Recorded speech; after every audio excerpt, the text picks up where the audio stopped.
The mushrooms glow in a silver ring.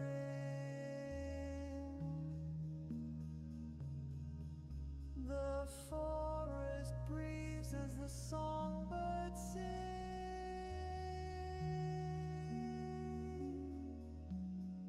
Roots run deep in the canopy wide.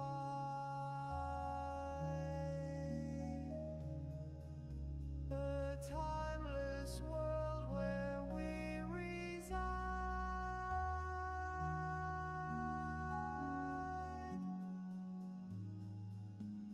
Hear the echo of ancient lore through the hollow and forest floor. A symphony of life untamed, where every shadow holds a name. All the leaves they dance, the branches sway through the night and the break of day. Our woodland home, where dreams take flight, a sacred haven bathed in light.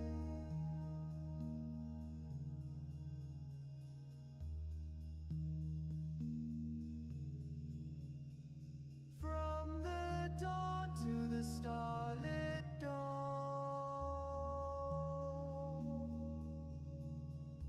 this is the place we call our home.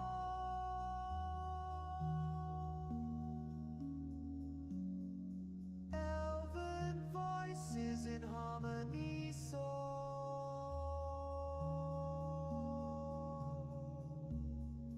guardians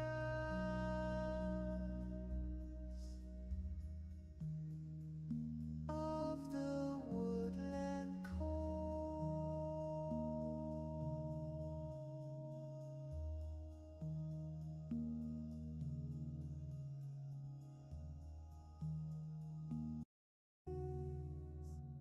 The moss it whispers, the brook it hums,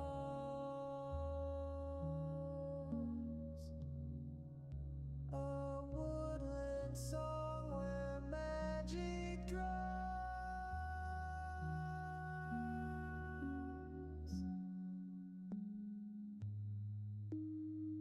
Oh, the leaves they dance, the branches sway through the night and the break of day. Our woodland home, where dreams take flight, a sacred haven bathed in light.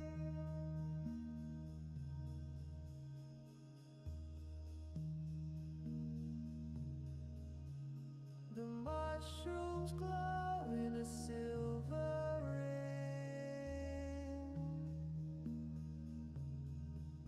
The forest breathes as the songbirds sing.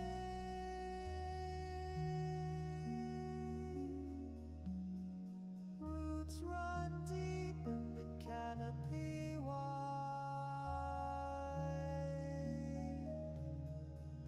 A timeless world where we reside.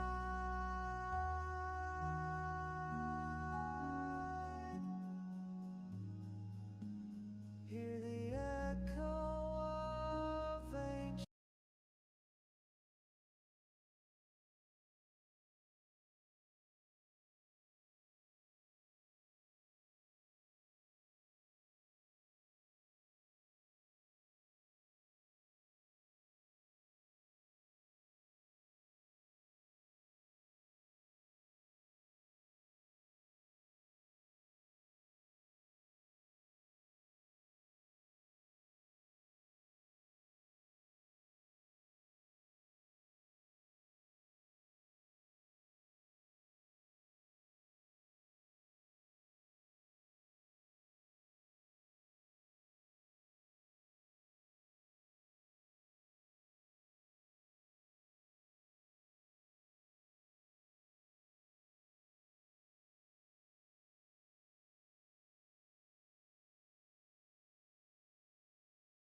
Sorry, Luca has procured us free rent, free lodging.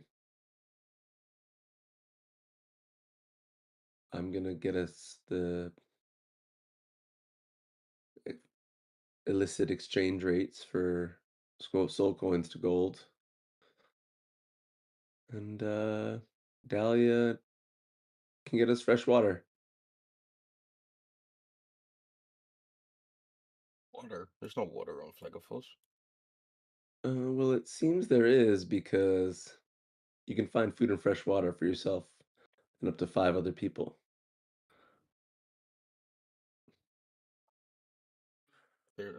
Well, yeah. Then your feature will tell you to go to the next layer. I can create water, if that helps. Have you ever, like, in Minecraft, gone to like the Nether and tried to put down water? Yeah.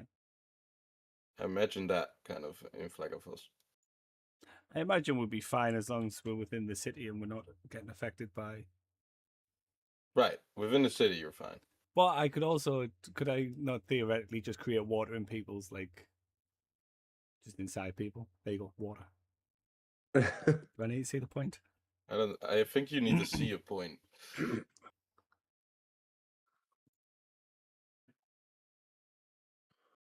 It doesn't specify. No, it just says you create up to 10 gallons of clean water within range in an open container. An open container. Look, humanoids are open. We have an entrance, we have an exit. Can pass right through. We have multiple actually. Yeah. So, anybody need water? Just let me know, and I'll just drown you with it. Just 10 gallons in your stomach straight away. Well, I Oops, those were your lungs. Fuck. Those are lungs instead, yeah. Shit. How did you die in Flagafos? I drowned. My party member drowned me from the inside. Yeah. Alrighty. Well, we're all here then. Let me get up the thingy.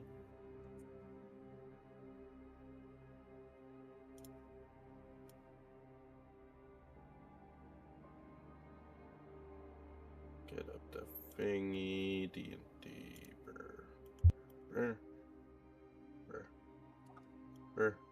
So it's just me and you on cameras today. Ooh. My 111th birthday! This one's good. It's a huge birthday. Whoa, this is interesting. Some of us can't answer this, I think. But what were your parents' nicknames for you while you were growing up? Who? That's what my parents said. Who? This is in character. Just. Oh well. Saying. Wait to rub salt in the wounds even more, yup. Al didn't have Yeah, parents growing up. That's why I'm saying some of you guys can't answer this, I think. I'm excited to hear Crusher's. Yeah, Well, me Continue too, was born actually. like 2 months ago. I'm unfortunately not rolling. Technically, Phoenix has adoptive parents, I guess. That must be nice. Yeah, seriously. I was left to rot in an orphanage. Rot in an orphanage. Jesus. It's an orphanage. That's what it's meant for not the rot, but for you to like have a home.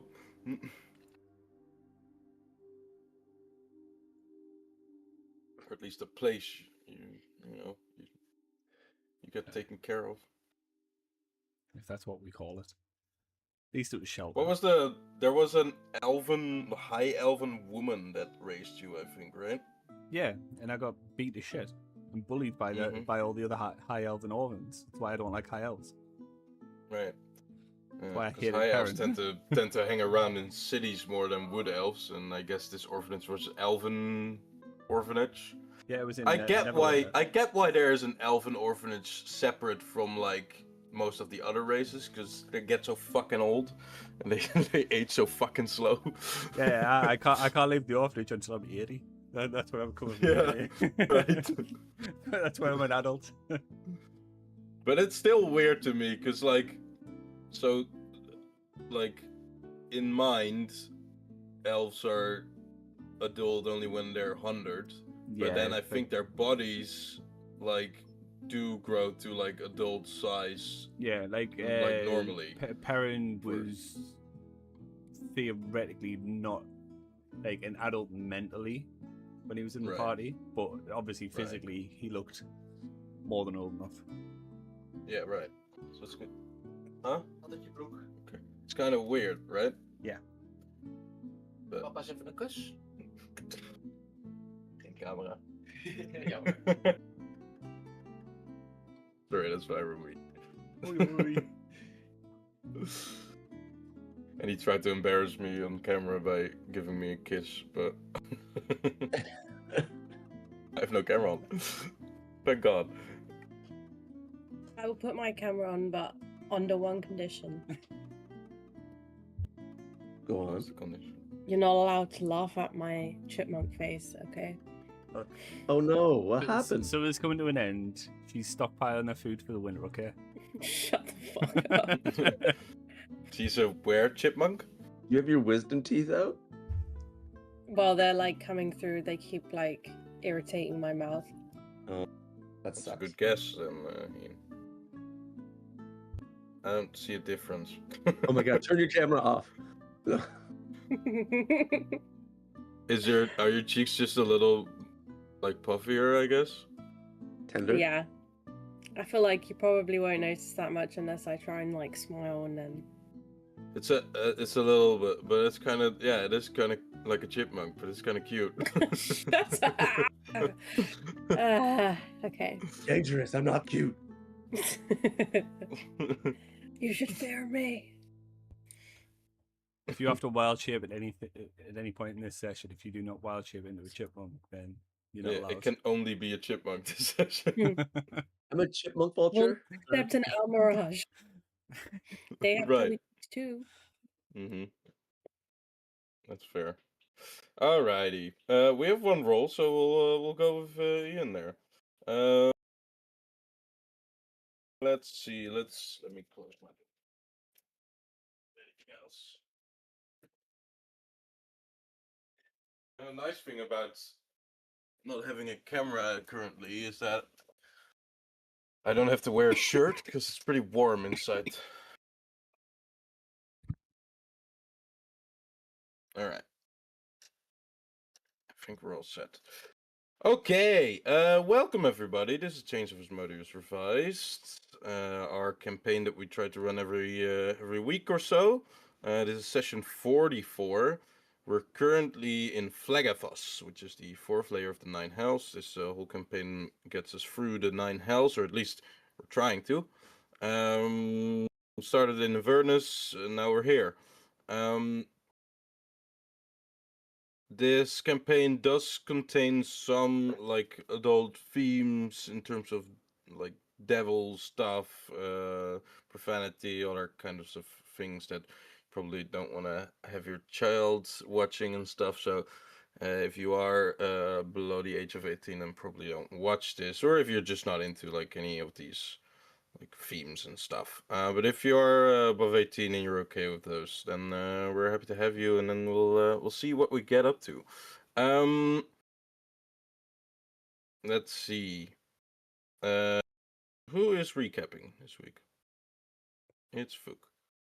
No, Vig did last week. Oh, great. Then we have a guaranteed recap. From someone who's recapping last week, so it's either going to be Ian or I think it's Ian, because I think it goes Ian, Alex, Emily, me. Right? I don't know. You guys made a schedule yourself. Terrible news, because I was not ready. Thought it was somebody else. I was really scared, so I will help you if you need help. Yeah, you can do a little duo improvisation of the thingy. Try and finish each other's sentences. I don't know how much I know, but if you need help, I do need help, but Alright. Then I propose that we do a improvised duo recap from the both of you. That sounds like fun. Sounds like nothing can go wrong. okay. As we arrived in the harbor of Phlegethos, we were met by a. Alex, I want go. to see. Oh. What type of devil was it again, Alex? I think a spined one maybe, but I don't really Fine. remember. Eh. Hold on. It was a Let me barb look. devil. We only get 5 strikes. Barb devil and spine devil are the same thing, even though I know they're different. So I'm gonna say I was right. By a barbed devil who informed It was a us. bearded devil, actually. By a bearded devil who Okay, informed us bearded is different. Okay. that to go any further, we would need to charter a gondola for at least 1 soul coin, which could be added to with maps and guides and things. Our party elected to send the 6 most capable members up to the city of Phlegethos, otherwise known as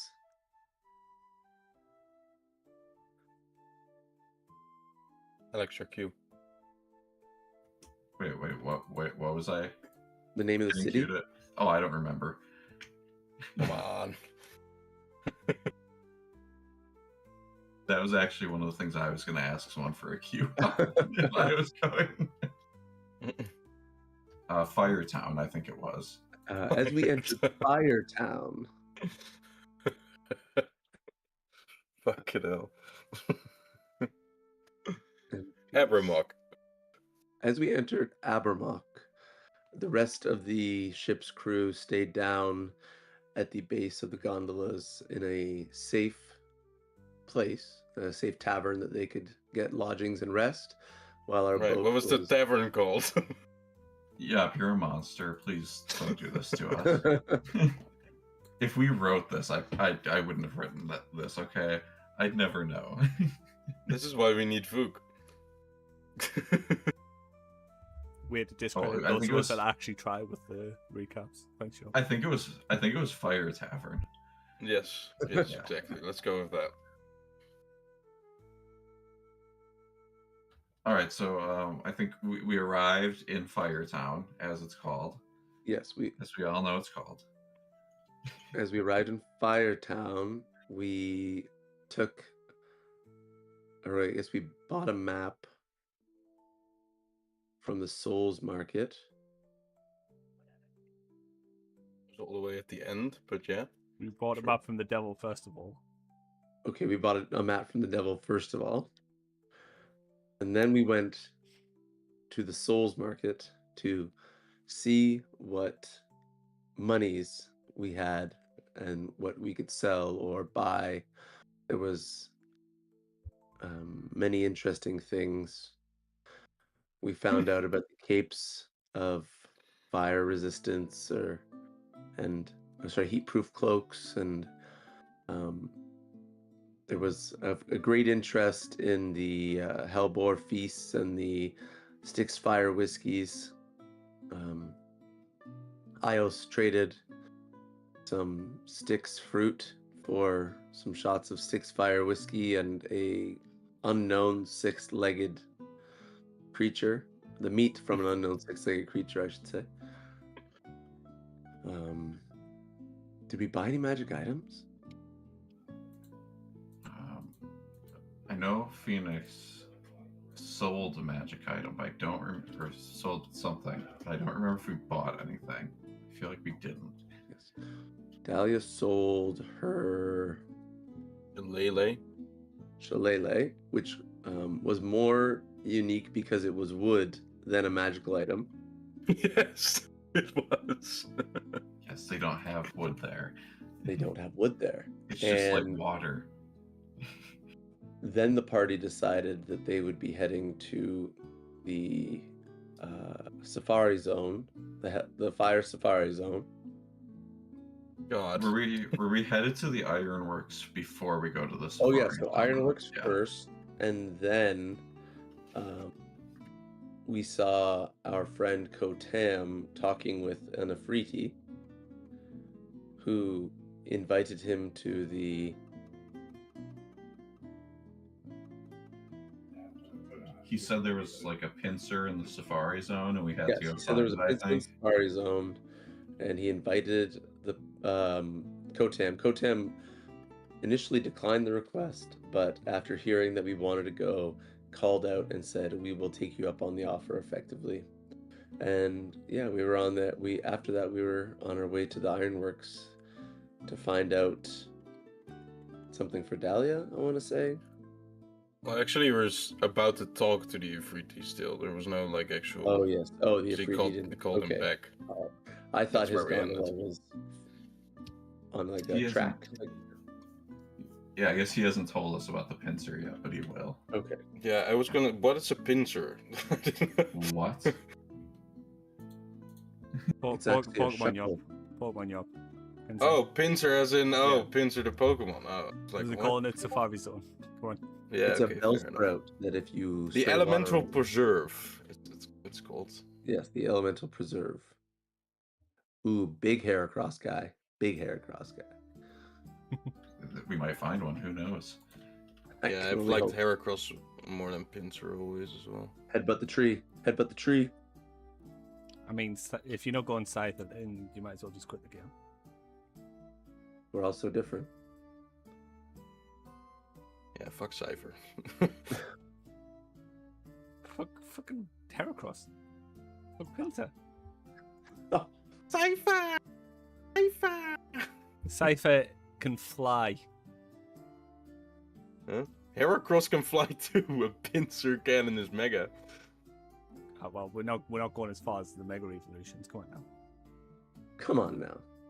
Starmie with his 2 extra legs. Oh, sorry. That one rules. Okay. Sorry, that's Patrick Star for you. Oh, sorry, Patrick Army. Patrick Star with a vajazzle. I saw a fan art of Mega Starmie in those fishnet, and with the heels and stuff. It's just so bad. The Mega Evolutions of like the newest iterations is just like what? Hold on, what do you mean it's bad? That one rules. Dragonite was done dirty anyway, and then they just did it even more dirty. Like how There are can you some go? How cool can you go ones, from but- Dragonite to Dragonite? Like Right. you go from They such should a have beautiful just made him Pokemon. blue. If they made the Mega Evolution of Dragonite blue again, it would be so cool. Well, there's rumors that Gyarados was actually meant to be the final evolution of Dragonite, and Dragonair, sorry, and Dragonite was meant to be the evolution of Magikarp. Then they switched them. That's kind of cool. Yeah, well, the evolution of Magikarp doesn't make any sense whatsoever, even if it was Dragonite or Gyarados. But I guess. Alright. Anyways, enough of Pokemon. Never enough. Thanks for that amazing recap. That was It was just really crazy. good. Yes, best we've had.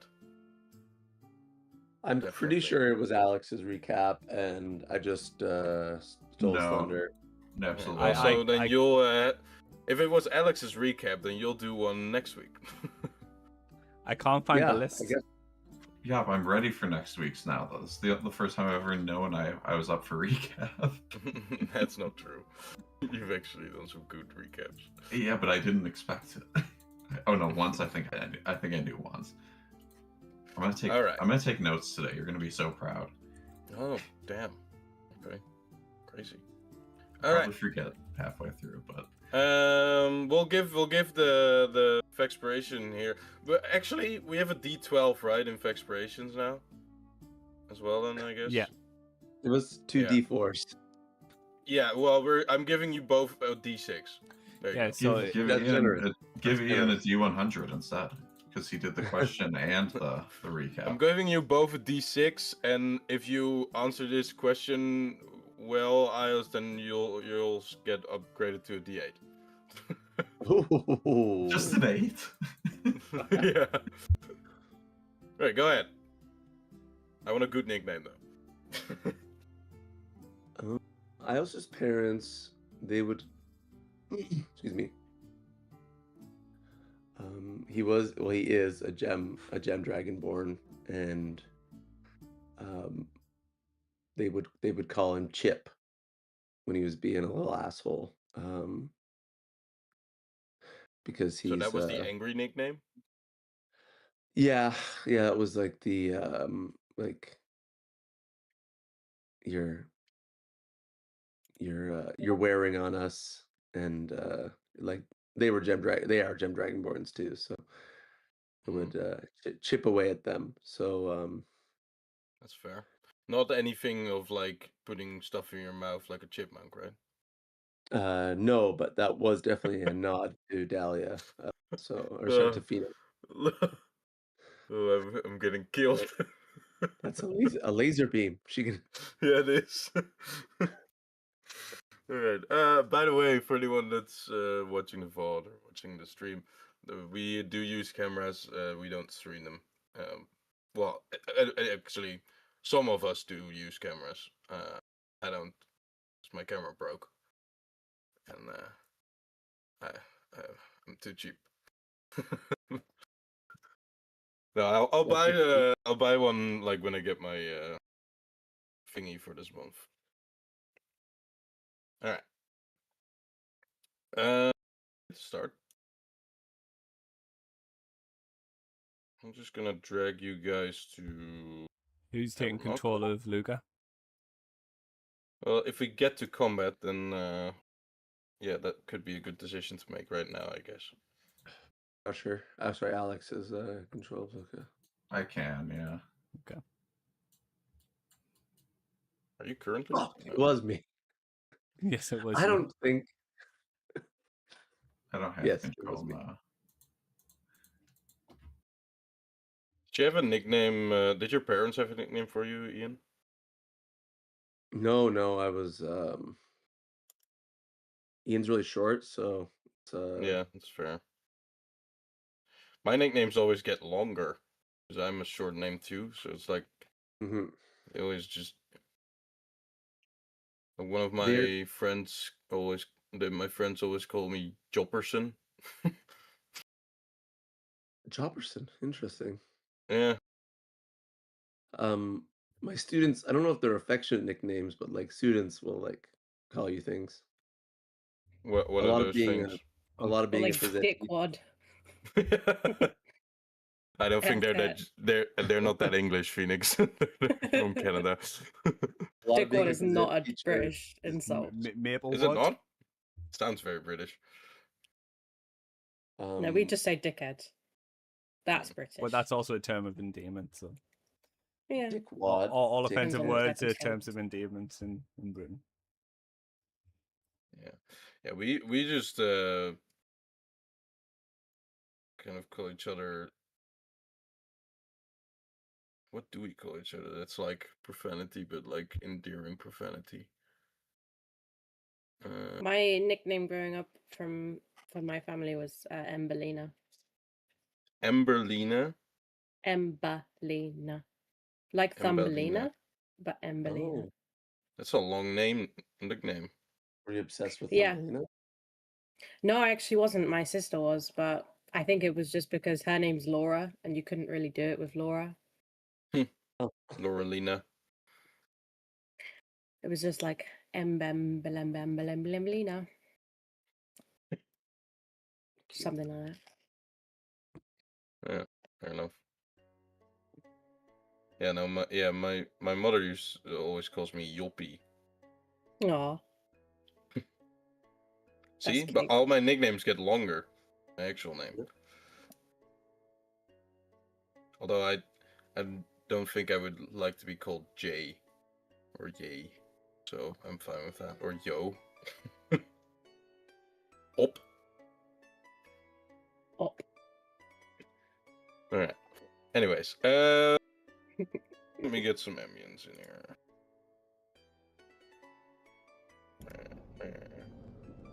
All right.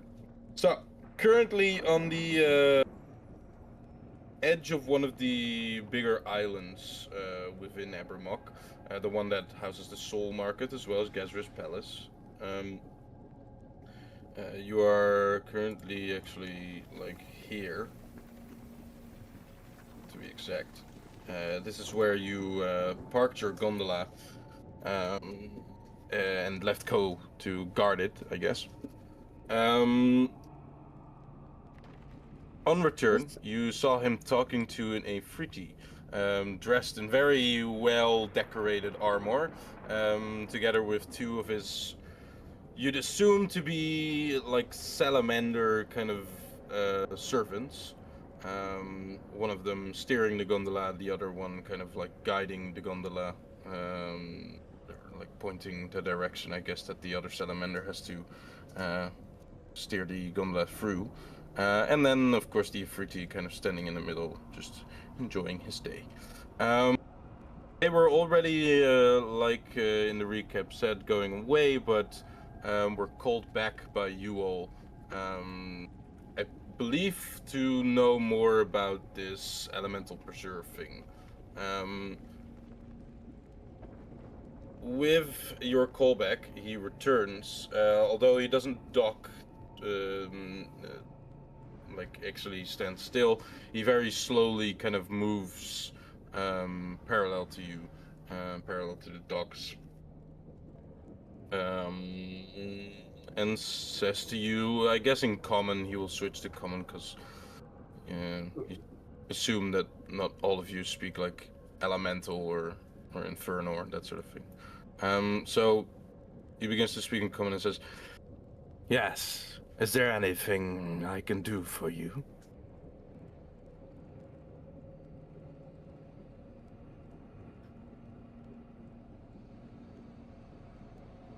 Wait, Ko just called him back? He didn't like say Yeah, we Ko were- called him back because you guys said Oh, okay. you wanted to talk to him. We've heard of great beasts in the elemental plane. Is this true? Well, beasts is rumored for sure. Monstrosities, elementals, and even some celestials, they say. I haven't been to the hunting grounds within this plane myself, but the open tournament says that anyone can join, as he holds up a kind of like a stone flyer. It's like not made of paper because that would burn pretty easily here, but it's engraved into it, a very thin sheet of stone, I guess. And I did actually now make a little handout for you guys, so Finally, my immersion's back. right. By decree of Gezra, Lord of Abermock, you guys kind of read it over as he holds it in front of you. All who hear these words, devils and non-devils alike, are invited to take part in a grand hunting tournament to be held in 2 days from now, upon the Elemental Preserve, the private hunting grounds of Lord Gezra. Within these untamed lands roam magnificent and dangerous beasts, elementals, and even some loose celestials gathered from across the plains. Each hunter may claim whatever quarry they are skilled enough to bring down, but only one shall earn the title of champion. Prize: the victor will be granted a honor of a private dinner with Lord Gezra within this palace. There, the champion's prize hunt will be expertly prepared by infernal chefs and served as the centerpiece of a magnificent feast. Bring your finest weapons, your sharpest instincts, and your most devilish courage. The preserve shows mercy to none, and only the greatest hunter shall dine at the Gezra's table. May the greatest hunter claim the greatest prize. Any interest must be registered by the administrators in Gezra's palace. May the odds be ever in your favor. Right. It's not exactly that kind of tournament, but close enough. I mean, So that's what he holds in front. it isn't. It feels like it kind of is that kind of tournament. Well, you're not hunting each other. You're not hunting the hunters. Aren't hunting the hunters. Or Well, the prey I mean, are not hunting the prey. The way I see it is anything that steps That foot depends in the on the elemental perspective. preserve is fair game. I'm happy we're all on the That's same that. page. Well, yeah. Actually, I guess that would be maybe a thing. They say elementals and celestials. I guess that doesn't. that includes kind of like things you would think more humanoid than beast-like.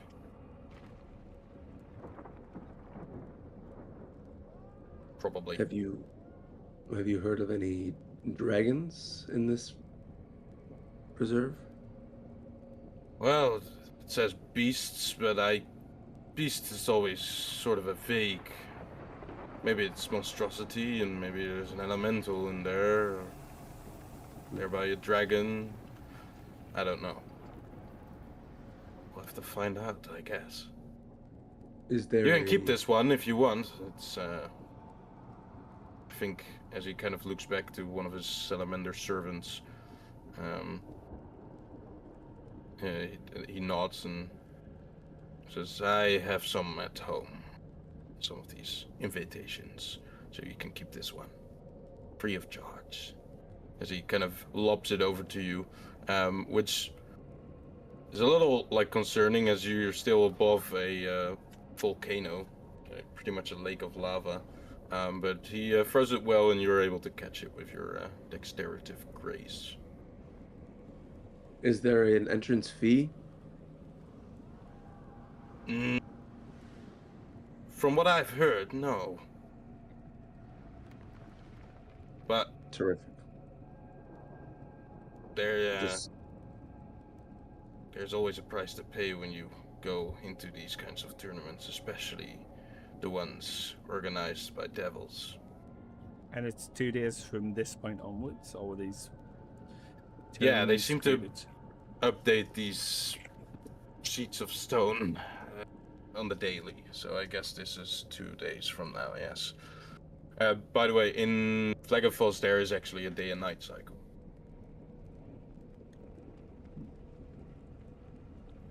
Well, I see no reason why we couldn't try our hand at the Elemental Preserve. You know, maybe we'll find Dragon, maybe we'll find Anna Grendel. Do we know much about Anna Grendel? Like, do we know, like, is she, like, celestial? Is she just standard human? What kind of humanoid is she? I don't think you have any idea. Like I said in the DM handouts in Discord, I've updated this So thing. that, But I've... because Genevieve was celestial, right? Right. Yeah. Oh, wait, so Ramius basically told us of these people. I mean, does Ayas not know these people? No, they're from different organizations. Remius is from the Hellriders of Elturel, and he's from the Hammers of Torm in Neverwinter. So Ramius different cities, different organizations. didn't give us any description of his friends that he wants us to find. No. Great, fantastic. Well, previously he was with you in the party, and that was the plan. So, I guess he didn't really expect. We know what Genevieve looks like. Well, yeah, but we're not looking for Genevieve here, are we? I think it's fair to assume. Like, this one we tells could it's walk in. celestial. We could walk into that reserve and just accidentally kill Anna Grendel. Like, Oh, so Yup, what's my sin? Can I do a history check and see if you don't have one. he ever told me anything?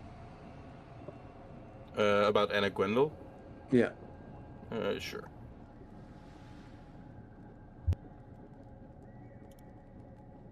And he has advantage, right? It's rolling a d10. Why are you rolling a d10? Oh, Did d6. it? Oh, it's a D6 or is it a D12?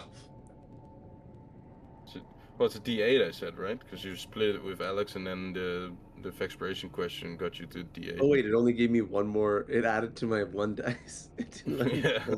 You got upgraded from a d6 to a d8. Okay, here we go. D8. Terrific. Terrific. 15 though. 15 I remember is not you saying bad. that you didn't like his question, so it actually stayed a D6. No, it's alright. I like Chip. 15. Alright. We'll take 15. You remember Remius talking about the free souls that he wanted to search before the others met Remius as well. If you remember, you called the rest of the party to Neverwinter again to kind of like meet up again for the first time in a few months. altogether at least. And with that, you had some time to talk about these lost souls with Remius. You didn't really get a description, like detailed description of any of them, but you know that any of these souls, either alive or dead, are probably recognizable by any signia they carry from the Hell Riders of Elturel. You've already gathered, I think, 2 necklaces from, of course, your vampire stalker, but that one was also present with Genevere and, of course, Remius. If there's any chance, then Eniguil will be probably like recognizable by these signias, or at least like similar looking armor, like weapons, that sort of thing. Yeah, you don't know if she's just a human, or like any humanoid race, or just like a celestial. The Hell Riders of Elturel have both these kinds of creatures in their ranks, so could be both. Don't know. Usually, though, the humanoids don't really get put into the outside of Abermock because they die too easily. I'm just gonna bring out one of the amulets of the Hell Riders of Elturel and show. If we see any insignias like this, this is the only lead I have on Anna Gwendol. If nothing, by the way, I'm actually I might put one on just to like see if she might like reach out to us if she's just like walking through the community or obviously fair. So I'm gonna put it on my like a pauldron effectively on my shirt. Sure. My the Hell Riders of Elturel are there to like the organization is pretty much like a anti-hell organization. So like wearing an amulet that's kind of has the signia of them. If the devils know about the organization and the signia, it might kind of provoke them. Sort of like just putting on a Nazi symbol. Right, pretty much.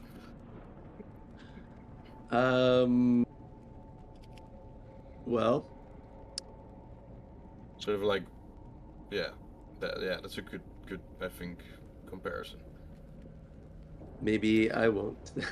Yeah, it will be. I will say that the Hell Riders of Elturel don't really get further than Avernus most of the time, on their expeditions and stuff, or on their like war paths.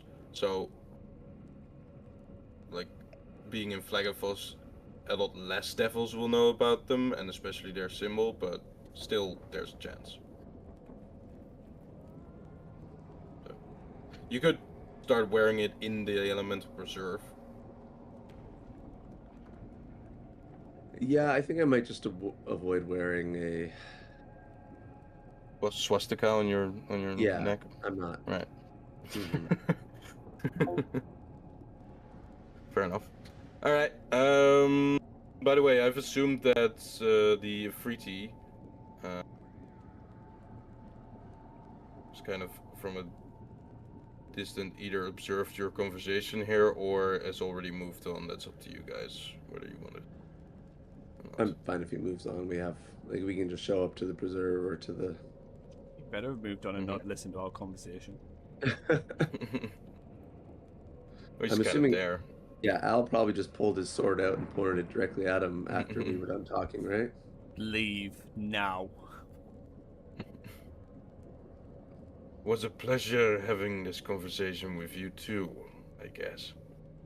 If we see each other again, know that my name is Hateli. Hopefully be in the preserve while you are there. I'd like to see what we can do Do we know in this great tournament. Did we find out the name of the Ifriti we freed? Or Luke freed? Nope, I don't think you did.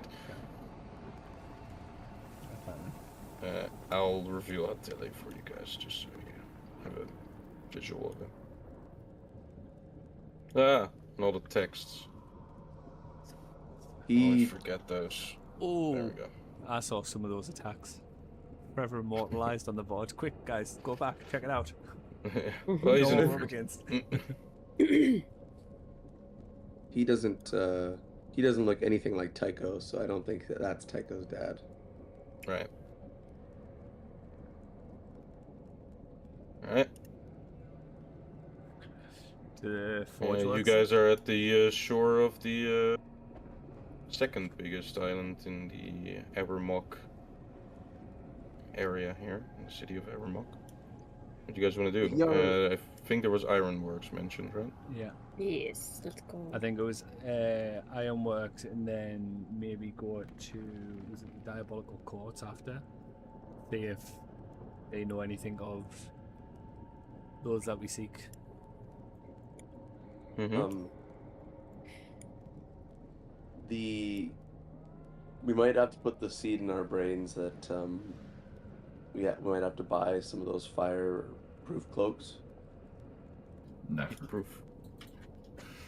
As long as we can get a good exchange rate for soul coins to gold. We've got more than enough gold to be able to get, well, depending on how much they want to charge us, of course. But we should be able to get them without giving up the ring. Can I use my ear to the ground feature and like try to like listen and like talk to a few people about the exchange rate while we're just like bombing around to the ironworks? What was the feature again? Could you put it in chat?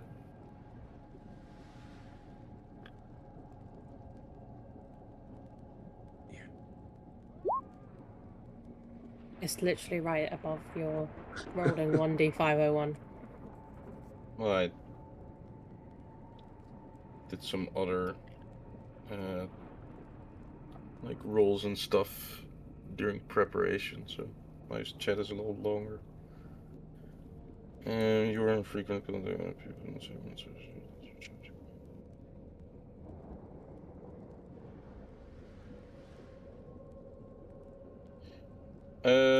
I'll say this helps you kind of just get the information, if that's fine. As you kind of step on the gondola again and begin to make your way towards the ironworks, you're able to ask some passers-by, because this is a pretty busy lava lake that Abermock is seated upon, and the city is quite bustling. You're able to kind of ask around to see what the exchange rates were, you said? That's what you wanted to know? No, the black market, like not black, I don't know, black markets, like the non-official exchange places. So like. Okay, so not. Yeah. Oh, yeah, because Gezer's Palace is the official one. Yeah. I have a question. Do you want to ask this to whom? Because that might make a difference.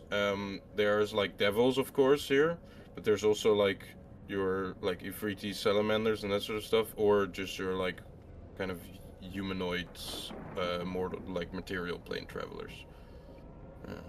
We're getting fewer and fewer the further you go down into the hells, it seems, as well, which makes sense, but they're still here in Abermock as well. In my brain, salamanders and Afridi have more reason to trade gold for soul coins when they're here, so I'll have called out to them. Alright. You see one or two salamanders on one of the gondolas that passes you by, asks them. They speak kind of a broken common, but they manage. And you're able to figure out that any of these exchange rate change very quickly, from like exchanger to exchanger, I guess you would say. The best deals you're gonna get are probably either near the gondola docks, or near the Citadel of the Damned.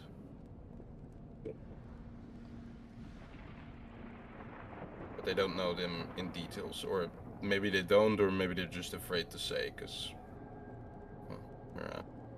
they don't want any trouble.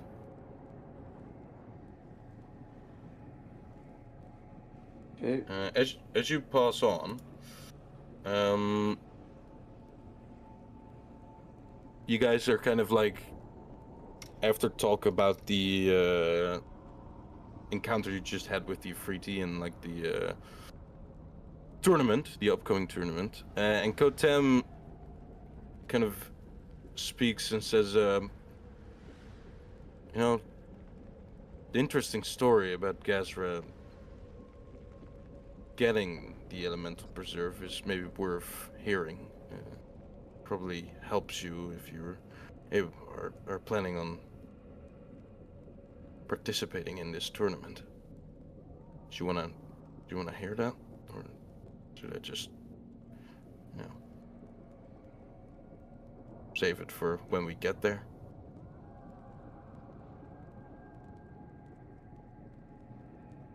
You can tell us while we're going. Yeah. All right.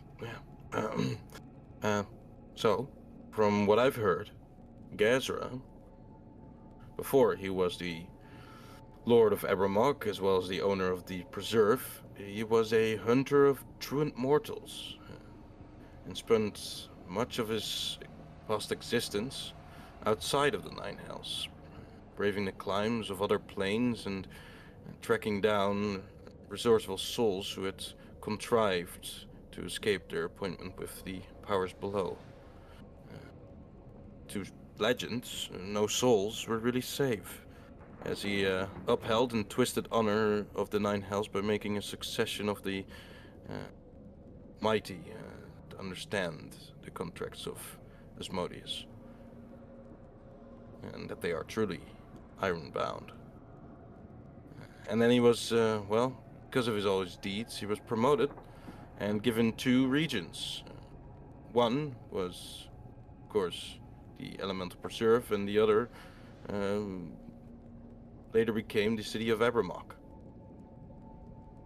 Kotem smiles kind of slightly as he pauses a little bit, and then continues to say, rumor has it that the entire promotion was Fierna's joke, the Lady of the Fourth, on the vainglorious Baron that she called him.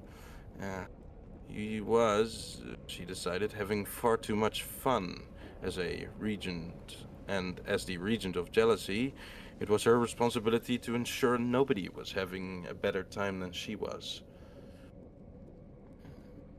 When Gazra got the promotion, his reaction, though, surprised even Fiona. Gazra lives for the hunt, of course, and so he transformed his part of the Nine Hells into what is now called as the Elemental Preserve.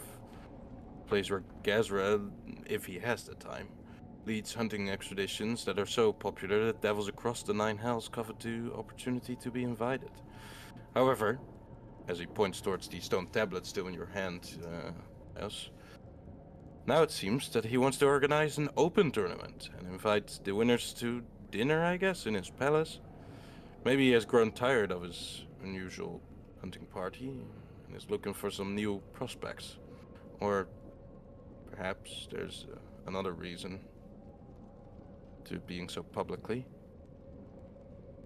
One thing is for sure, that if you want information on where this lost soul is, or anything else, and this is a giant opportunity.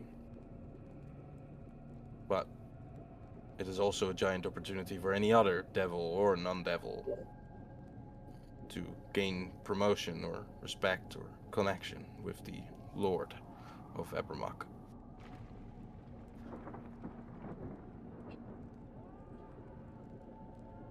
I worry Yeah. that this open hunt is something to do with our next dragon, with all of the fear that was in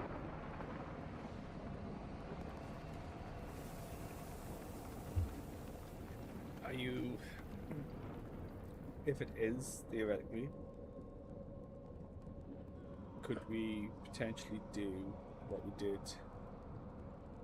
Was it Thrax? In terms of store them in your sword and then potentially bring them back, or is that going to be too much of an ask of Eldenson? Elmsir seemed like it would be the limit of his powers just to bring Citratax's body back. So I don't think we can count on, like, the sword isn't meant to house entire dragons. It's only meant as a prison for souls, and we're using it creatively now, but Elmsir is powerful, but it seems like the limit of his power might be regrowing one dragon body in the time it takes us to traverse the next levels of hell.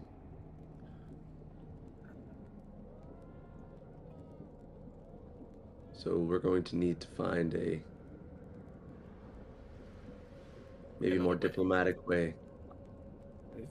I mean, if we can figure out the means of how to do what Bell was doing, trap them in a ruby. I'm Because we've got one of them already in a ruby, haven't we? I don't know if he's happy about it, they are happy about it, but it might be a hard sell. Dragons are proud beings, even the smallest of them, and to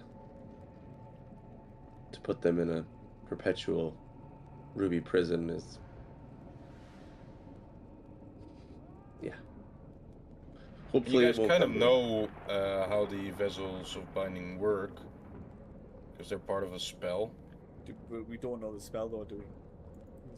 Well, you know the name of it. Let's see if I know it.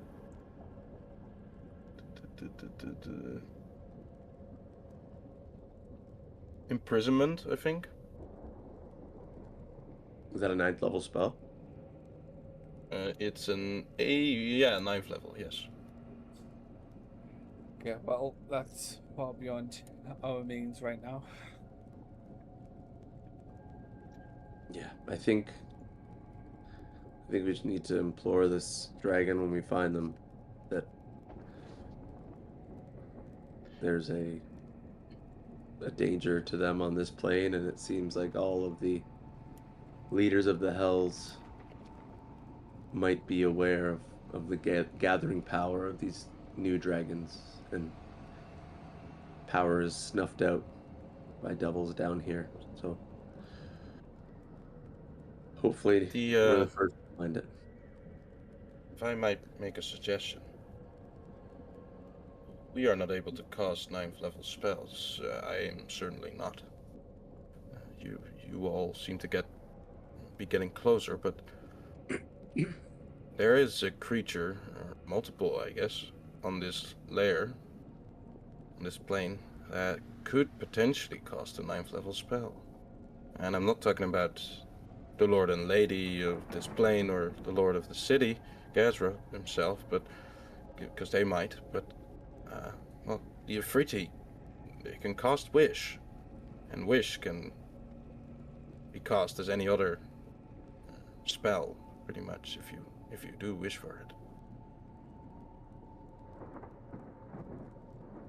If we can find an Ifriti that hasn't used his wish in the last year, I think, and is willing to grant us it, then we can probably do something. And Florrie will be free. Right. Yeah, we'll have to make up the priority of the wish, but could help.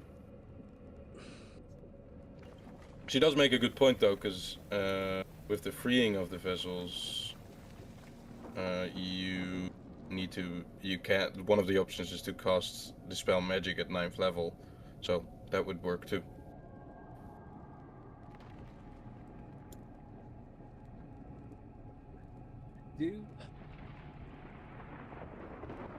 Obviously, these dragons appear. I thought, is like Tiamat not like stepped in it at all? Yeah, I'm surprised she isn't out scouring for these dragons. Tiamat kind of, hindered a little bit by you guys. Look, her pride doesn't mean she has to stay hiding in a cave all day. Well, she's not. Do you know what Tiamat's cave is on Avernus? It's a prison itself. Yeah, no, she's an imprisoned god, isn't she? Mm-hmm. Yeah, she's not hiding. She's stuck in there. She can't leave. Yeah, but also she's a god. Like, surely she could have sent out her little creature minions. Well, she does. She does.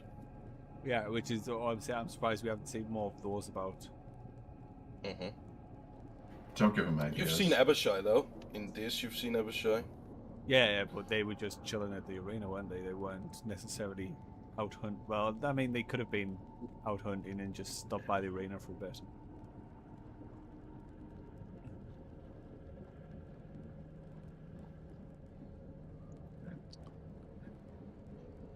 I think when Tiamat is ready, she'll come find us. So we Yeah. should gather our. I do feel as though the longer we spend in the hells, the more power she gains, and she might have a slight little bone to pick. You know, thwarting her plan, stopping world domination, and all that. Why would she? Well, be let's mad gather at our strength too then, and Ooh, imagine if I get He's the the final blow post-game on boss. Tiamat. Post-game boss. Okay. Let's go to the ironworks, yeah. lads. Yeah. Well, you guys are currently doing so. As you're having this conversation, you're getting closer and closer. Upon reaching, let's see. The blazing foundries, where Bestorian green steel, as well as infernal iron, is forged from ore drawn from the lava of this plane itself, made into weapons, infernal armor, chains, and some dreaded war machines, as well as constructs. Devices used in the Blood War, as well as on the different planes of the Nine Hell. They are manufactured here, not only here, but a lot of them here. You see, funnily enough, not only quite a great amount of devils, a gathering of devils, but also a lot of Durgar, and the deep dwarves that live mostly on the material plane underneath in the Underdark. But they seem present here as well. I guess they're legendary artisans are drawn to this place, or either kind of like hired to this place, kidnapped to this place. And they seem to be present as well, almost in numbers rivaling the devils that work at the Ironworks.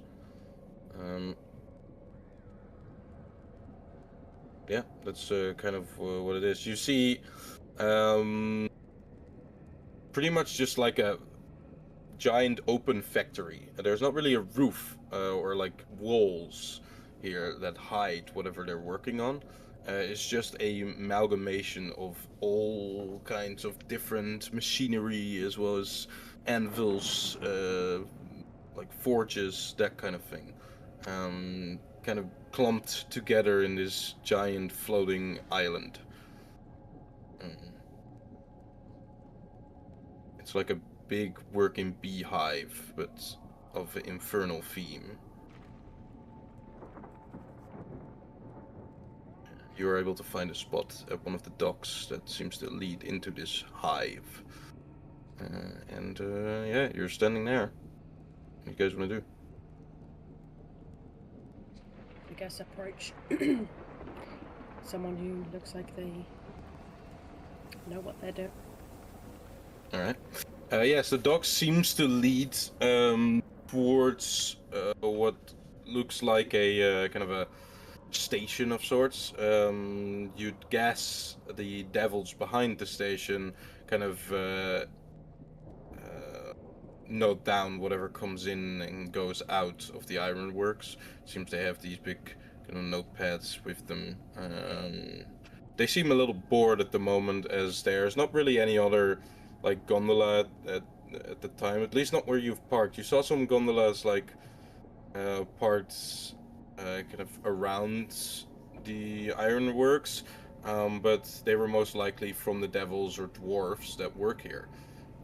But the public kind of docks that you found here, that Kotem pointed you to, or the devils, or whatever you kind of asked along the way, pointed you to, they seem quite empty. As if not a lot of business is happening, but then in the contrary, this whole island seems to be bustling with working people, or working devils and dwarves. So it's a bit strange that you're the only one here.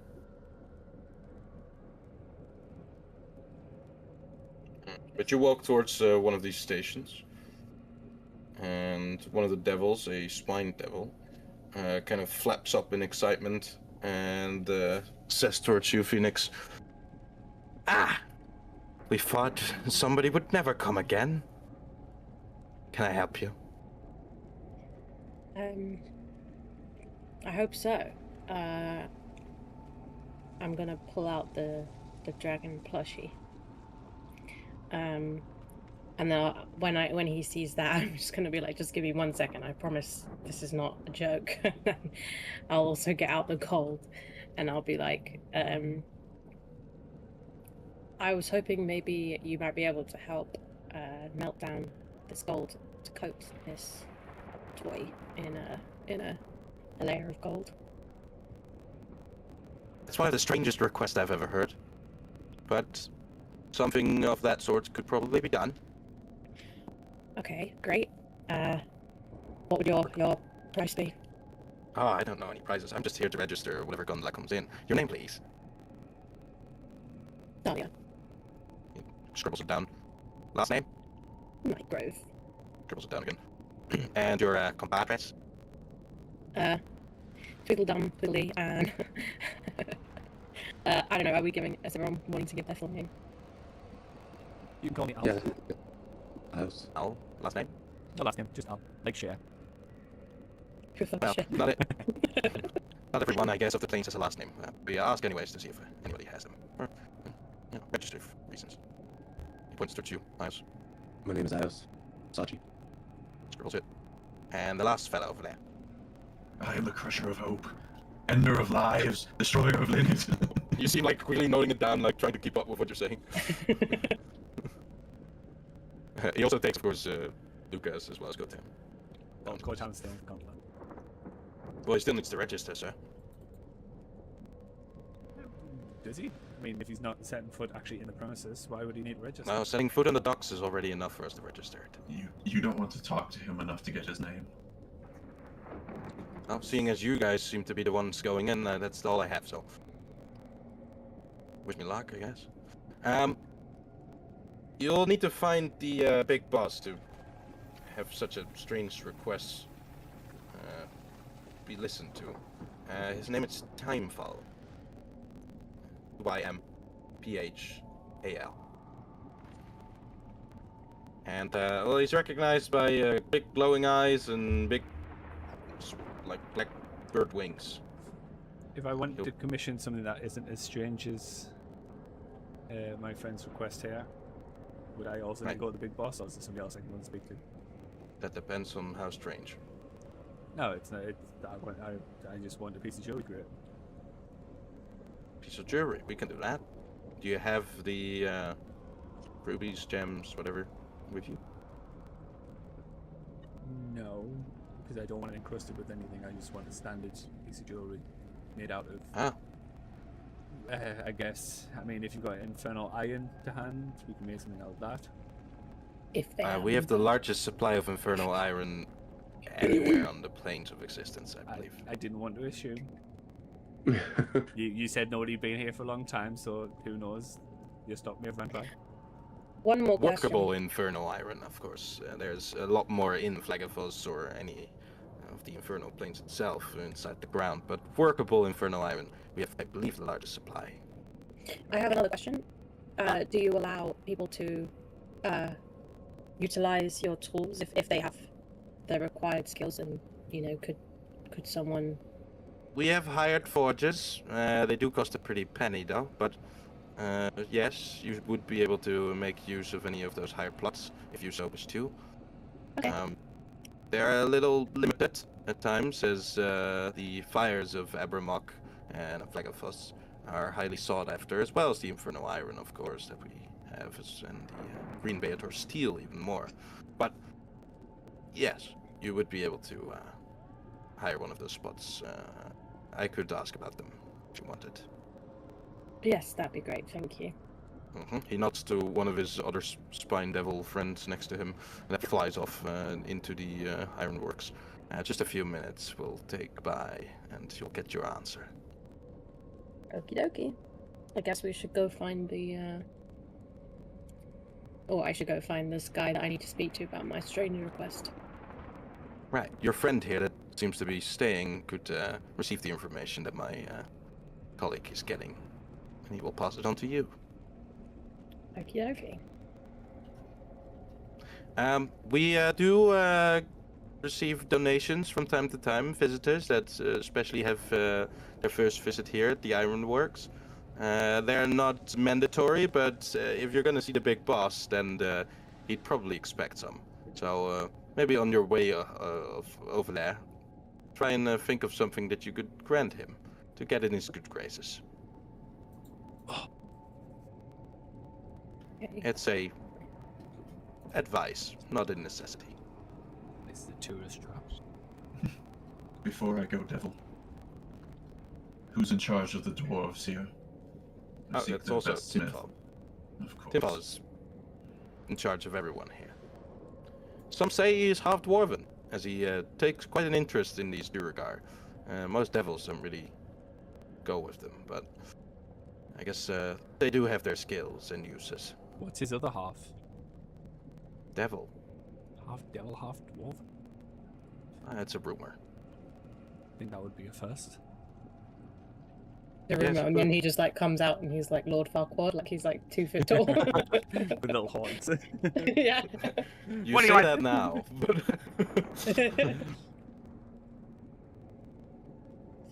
Well, thank you. Keep up the stellar note taken. right, enjoy. As he kind of waves you into the ironworks. Again, this is like a. There's multiple levels to this shit, and everywhere you look, there's like devils and dwarves like either working, running around, like carrying stuff, smithing stuff, that sort of thing. There's yeah, like you've not been handed a guide into this thing, so I guess there's just you spending some time in here looking around to see if you can find who you're looking for, Timfall. I'm just looking for anybody that would take my request to make a ring. Mm-hmm. That works too. And you walk past a bunch of like people that are working in the smithies and stuff. Duergar and Devil. You make your choice. I'll pick Duergar. Okay. And you walk up to a Duergar. It seems to be a female Duergar. Not to say that she isn't wearing a mighty beard, but she is definitely at work at one of the smithies, and you picked her out because you saw that she was working on some what seems to be. You think it's jewelry, only it's like extremely large size, so probably for like either a devil or some other creature that is a little bit larger in posture. It's like a necklace, but it's the size of like a rope. Okay. Hello? Between the clinging of the hammer that she's bringing down to kind of lodge a gem into this giant necklace, she hears your greeting and kind of turns around, looking at you. Her arm keeps kind of going, and she almost hits her own hand with it. Kind of speaks something in mouth and then turns around fully, stopping with the hammer and says, "Yes." I was wondering if you would make me some of this fine jewelry that you're creating here. You want this one? No. I want something more tailor-made for my own size. Maybe a ring, perhaps. Yes, I thought this would be a little bit big on you. Well, do you have anything that I could use as the materials? I was told that you have your own reserve of infernal iron. Right. You wanted infernal iron necklace? I would like a ring. I'd like something essentially to be a source of arcane focus if possible.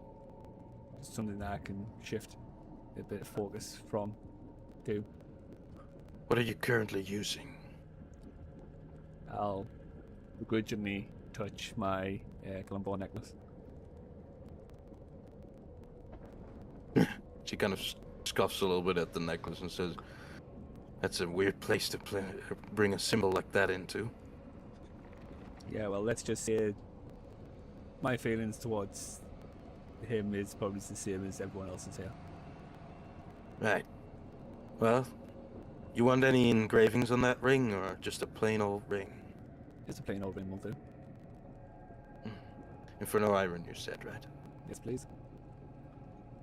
I would need to take your measurements, but after that, we should be all right.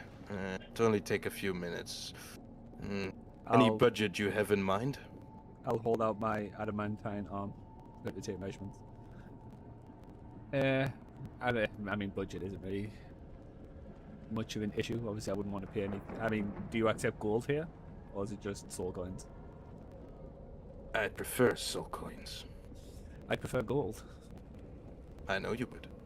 But gold is usually no good in here, and seeing as I live here now, What is the going rate for such a skilled smith as yourself? well, I take a worker's fee of 1 soul coin for every job, and seeing as this is a small object, I'd say 1 more will do it, so a total of 2. How about 1? That would only cover the working fee. Yeah, but let's say I pay you 1. I then go and tell my friends to come visit. They go and then tell their friends. Think of it as an investment. I'll tell you what. You tell your friends about me whenever I do that great job on that quest for a ring of yours. You give me 1 soul coin and you give me that necklace. Okay. You're not going to be using it anymore anyway, right? No. It's purposes for arcane focus right now and nothing more. Which Great. is what I'm looking to replace. So yeah, sure. Then we have a deal. She kind of like reaches out her hand and says, "I don't do the contracts thing." I'll take a hand. Shakes it, and with her, like, with you grabbing her hand, she actually pulls you closer and starts doing your measurements. You guys go on, I'll catch up. If you're here. I don't know if we split already or not. We're like a mile away already. you guys go on, don't worry, I'll catch up. You turn around, nobody else. Guys? Yeah, they left about 2 minutes ago. Who needs me? Right, you guys are walking further on. What are you guys looking for, other than, of course, Timfall? I think Crusher is wanting something, or maybe not. I suppose I'm gonna have to talk to him to find what I'm looking for. Okay, you're waiting to talk to him. Sure, that's fair. All right. Well, make me a perception check. You've kind of got the sort of vague description of him, glowing eyes as well as these big feathered wings. That's pretty good, actually, Crusher. Any from you, Ayos? Crush is rather perceptive. She's good at looking at things. It was perception, not investigation. Here No, perception. come. Perception. Damn. All right. Well, I'm gonna say, Crusher, you are able to spot nothing much that matches the description of this this big boss, this Typhal here. But Ios helps you out. As Ios, you're able to spot what seems to be kind of an open area within the center almost of the ironworks. It seems to be some sort of... It's not very large, but it's like a square. An empty square, or relatively empty square. That seems a lot less busy. Within that square, there's multiple creatures walking around, doing stuff, working anywhere in the ironworks. It's just that there's not many machinery, anvils, gear and stuff, that sort of thing, sprawled around in the square. As you pointed out, Crusher, seeing this new space, you are able to spot, not on the ground, but in the air above the square, a sort of floating, what seems to be floating small island. And on that island, you see the following creature.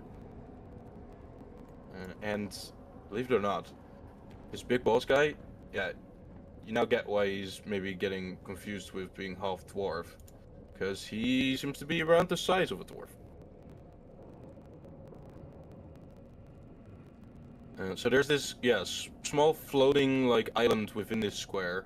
It is kind of surrounded by the ironworks at all sides, except of course the top, as this is an open kind of area here. But yeah, it seems that he is there alone. The island is kind of chained down to 4 different points of the ironworks, reaching across the square. Reaches maybe 20 square feet or something. It's not very big at all. But there is on one side of the island there is a small desk with chair and some documents, it seems, on the island.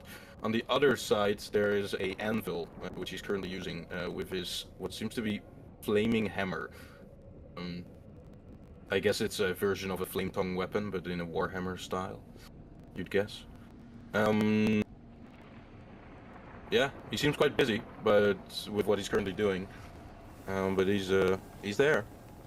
You guys have kind of walked around and now reached a third layer, I guess, a third level of the ironworks, kind of going up and down to search your way through it.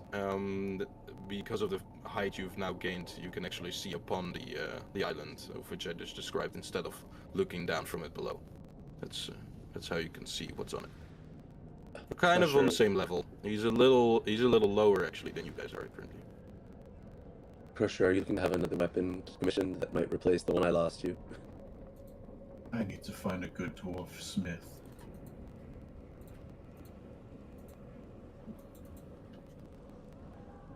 I'm hoping I have the payment already. Besides you guys having found, assumed to be Timfall, Lord of the Mouth of Iron, which is also another dwarf seem to call the ironworks, you don't see a very obvious way of getting to him. I know an obvious way of getting to him. How big is the gap between the lava and... Well, there's not really lava, it's just an empty square. It's not like it has a floor where devils and dwarves are running around and stuff. It's just kind of a flat iron floor. Oh, but it's like suspended up.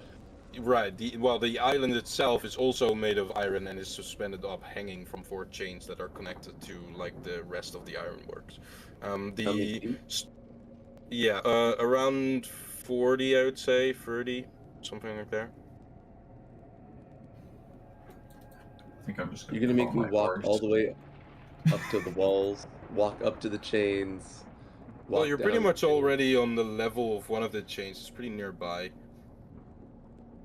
And you could walk up to that and walk along it if you want with your slippers. Pretty easily. Yeah, but I'm gonna call my horse to get up there. Sure. Ragnar gets spawned in. It's a lot less. You mounted.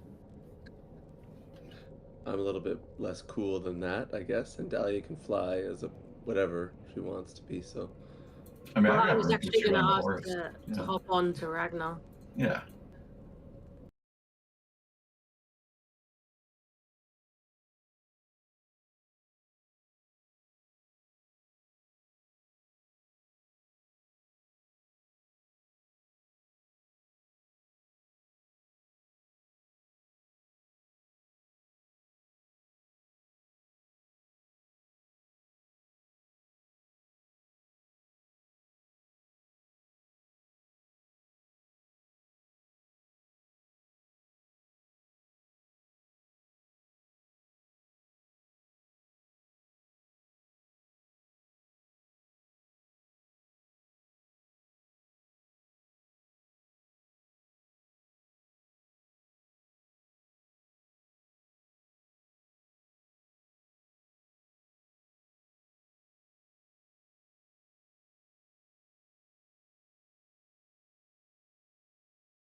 There you go. Oh no, Give him there's a only lift. room for 2 people on here. Sorry, Ios. Ios is 100 feet away, climbing chains. All right. Everyone thinks it's cool though. Everyone likes it. Yeah. The devils are all impressed. No one's done it Parkour. before. Parkour is the most devilish of all things. Al, as your measurements are being taken, or have been taken, you repeat your deal again with the Duergar dwarf, and then set off to find your friends. She says that the ring should be done within the day. So, like, if you come back either in the evening or morning of the next day, then you could probably pick it up. Okay, thank you. As you walk around to find your friends, you can't really find them until you hear the galloping of what you can only assume to be Ragnar. And as you follow the sound above the smithing going on, you find yourself as well on the edge of a square, and you see not only Ragnar with Crusher as well as Dahlia mounted on top of it, walking within the air towards this small island. But you also see one of the chains is being used as a makeshift bridge by Ios.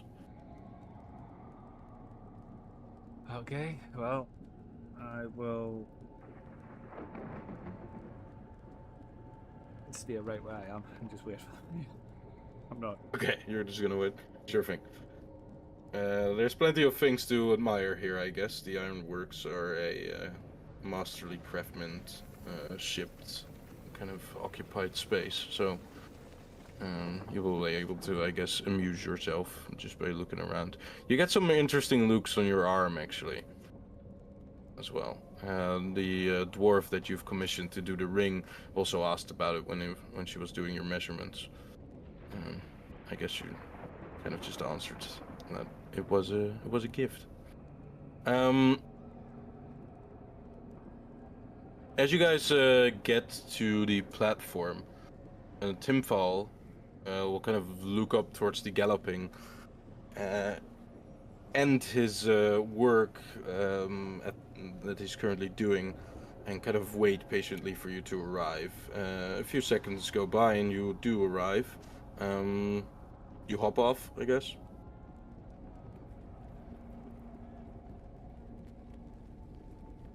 From Ragnar, I mean. Wait, sorry, what'd you say? Yes. Yes. Okay, you hop off from Ragnar, and kind of step foot. Now, like I said, this island is not that big. It's about 20 feet, maybe 30 feet square, like feet of like space. So as you kind of land upon the island and mount down, it's kind of a little bit squished within the many things that are upon this island. Not only the anvil, of course, is here, but also some like stone or iron workbenches with some tools on it, maybe a forge and stuff. So it's kind of cramped in here now. But he seems to kind of. He's not very frustrated. He's more curious, but it's hard to read his expression because his eyes are pretty much just a glowing fire. But as he kind of looks towards you, and then looks also to Ayaz, who's still kind of climbing down the chain, he says, I was informed that there were some interesting characters entering my works, but I must admit that I could never predicted this.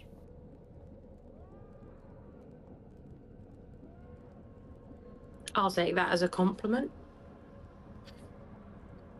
Take it as whatever you want. Doesn't matter. The real question is, or at least the real question to me should be, why are you entering this way?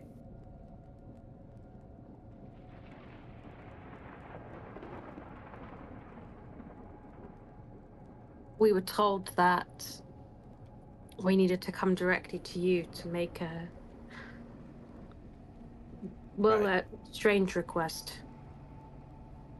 Directly to me, yes. Do you see the hole inside this island? Yes. Right. You see what's down there? As he points down the hole, you look down and you see some sort of contraption underneath the like hanging island. As he continues and says, "That's a lift. Are you aware of the concept of a lift?" Oh, what?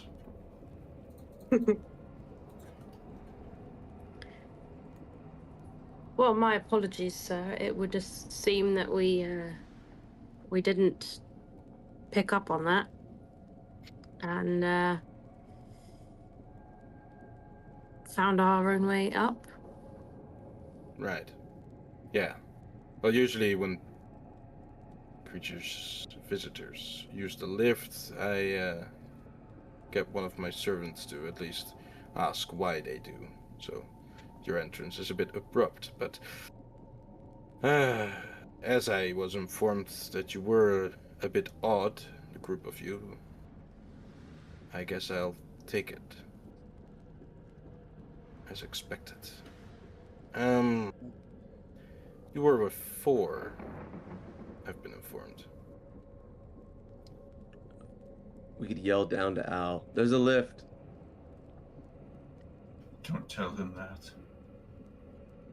Roughly how far is it from where I am to where they are?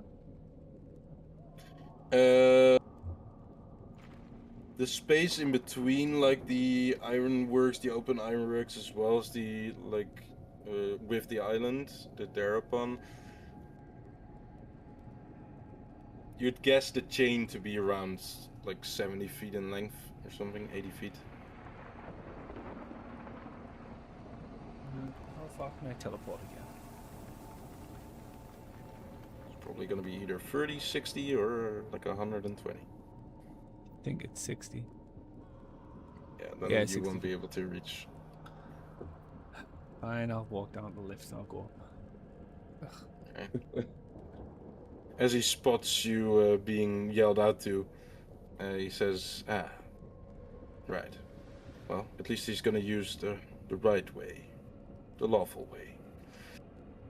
Anyways, a special request. I'm always eager to hear special requests. Although I'm working on one currently, so don't take too much time up for me, please. Of course. Well, and Dahlia will lift out the plushie, and she'll say, I was hoping you could coat this in a layer of gold. And she'll also bring out some gold and say, provided by myself, of course. A strange request, I know, but a request nonetheless.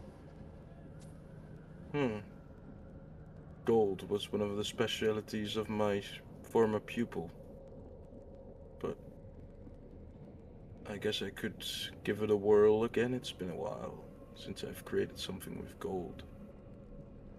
As you look upon his work space, you see that he's currently working with Victorian iron steel, it seems. You don't really get what the shape of it is he's working at, but it seems interesting. You see also that he kind of looks towards the plushie and says, is that supposed to be a dragon? Yes, it is, yeah. It has seen better days, has it? Not Yeah. expert in plushies, but Well, he's been through the hells, you know. yes. Haven't we all? He'll kind of like reach out a hand to grab it if you allow it. Yeah. He grabs it, kind of looks at it, and says, I don't think the plushie will survive if we make this a gilded, golded shell of it.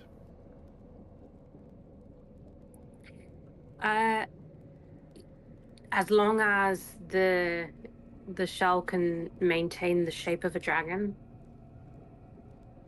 that's what's most important. Right. Of this specific dragon, I'm guessing then. Well, yeah, I mean, unless you are particularly good at creating a statue of a dragon from scratch. Well, I am, but that will cost you more. So, the plushie is, I guess, a good baseline. Good model. Okay, great. How much gold are you providing? Just out of character here. I was going to provide 500 gold pieces because that's the value it needs to be worth at least. But I can, yeah. He'll kind of look upon the amount of gold that you've presented and say, I think that will cover it, but I have a working fee as well, of course. If you want myself to be working on this, then no soul coins are required. I request a payment in items, usually. Okay. What kind of items? Usually something metal. Suffice. Something of a metallic property. That way, I can either keep it and improve it, or melt it down and make something new of it. If Al is there now, I'll just immediately start hiding his arm. Yeah, you've reached the elevator where some of these devil servants are located. They kind of ask you stupidly to like why you're here, and you just point down to your or up to your friends that are already there, and they're like, okay, and you are able to go up. I'll reach in and I'll like grab one of the tridents that I just procured, and I will hold it up and say, "Would this suffice?" Is that bronze? Yes, it is. He'll grab the trident, kind of look at it, and say, "You have fun metals with you. Bronze is not a very common one either." Ah, well, you know me, collector of strange metals. Well, gold is not very strange, but it's just that I've not been working with it for quite a while.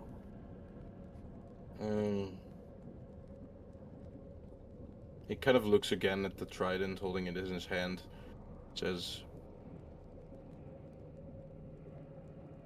"Although I'd like bronze to be in my collection again, I fear that this is a bit too small of a donation payment, I would say." Okay. Dahlia will the- sigh and she'll pull the other trident off her back. I have the helmet of underwater action, and I know you're looking to use your forks for something, right? Guys, Oh, I guys, was, yeah. let me offer him my cool flail. I'm sure he wants it. Okay, I'll put the second trident back then if you guys are going to offer up alternatives. What are we getting offered? Are we getting offered the flail or the helmet? I'll offer the flail first. If you want to offer the flail, I'll pull the helmet back and I'll be like, yes, I forgot about the flail. He kind of grabs the flail as you hand it to him, and he's kind of instantly, you see a small like brightening of the eyes, and he says, "That's an interesting effect on this. Occurs really." It is, in fact, interesting. I'm afraid I can't destroy anything that is of this caliber, at least not here. As well as you still being cursed to it, might give some difficulty. I am planning to fix that shortly. Well, if you do, then this can be payment, but for now, I can't accept this. What about that helmet you pulled out? It's also bronze, I saw. Yes, it's got an enchantment on it. You might be able to tell it, but it allows you to. Can I have it?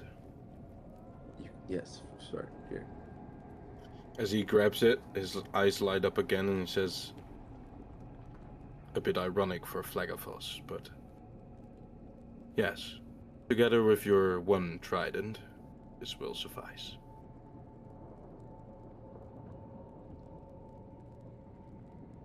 Okay. Thank you.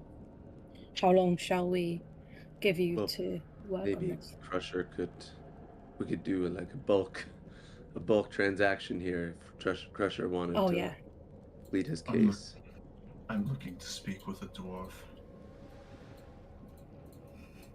He kind of looks at you funny and says, contrary to popular belief, I'm not actually a dwarf. which is why I've made no offer. If you wouldn't mind Alright. pointing me in the direction of your best dwarf weaponsmith, though, I have a good deal for them. I respect the racism as he kind of looks around. There are devils. I respect the as he looks around, kind of scurries over the kind of group of workers that he has around him, near the kind of edge of the ironworks, I guess, or at least the square, where the square means the ironworks again. Points one out, and you see quite a small-statured male dwarf, a Durgar, of course, with his hair braided back over his shoulders, as to not bother him with his work, I guess. He has one streak of hair over his head, kind of forming a mohawk, and he says, "No one as fiery as that one. If you talk to him, he could probably help you." Good. He will do. Hopefully. Right. So no bulk payment then. The trident and the helm will do, as he kind of holds them up. I have an inquiry, and you can tell me if this is foolish. I feel like this space is the best to ask this. I'll take a second and I'll pull out the sun sword and ignite it. And He kind of like holds a hand up and like looks away a bit at the ignition of the blade and says, "Not a very pleasant weapon for us devils to see, but we deal better with it than the undead do, I guess. Why is it you bring this catastrophe in our midst?" well, I was hoping to contain the radiant blade in a honed edge in a metal blade that might make it possible to still use the energy against those who deserve it, not you industrious devils, but also give me the opportunity to just have a physical blade. The balance and the attack would feel so much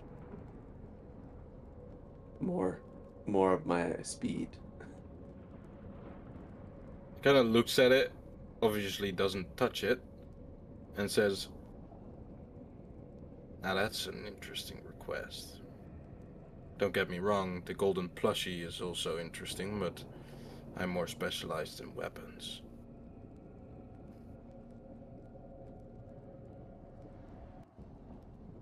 I would have to do some research about it. It will take more time, is what I'm saying. If you are willing to leave this weapon here for a while, then I could maybe come up with something, I'll guarantee I come up with something of your request. But again, it will take time. Well, a job done right is the only way to do a job, so I also will pull the sword, or I guess hand the sword over and extinguish the blade. As he grabs onto it, he says, "An interesting history this blade has had." Sorry, how long is it going to take? As he looks towards you, he says, "That is up for discovery, I'm afraid. Okay. How long are you staying here?" Not that long, I don't think. If we are to 2 move days. on, do you have the means to find us and deliver the sword back? He kind of looks around towards his many servants and says, "Well, depending on where you go, I will probably be able to find you, yes. Where is it you're planning to go after this?" That's Well, we have 2 days classified here, and information. yes, And it's Off gonna be of hard within to the find you. hells. off of this plane, deeper into Off the of hells. this plane. Well, unless I had that item was attuned to me knowing where you are, and he points towards the flail that he just got handed. Then I have no way of tracking you down another plane. So, all I can say is that this will take more than 2 days, of which you say you will be here at least. Are you able to track through contracts? No, a contract doesn't allow me by itself to track you.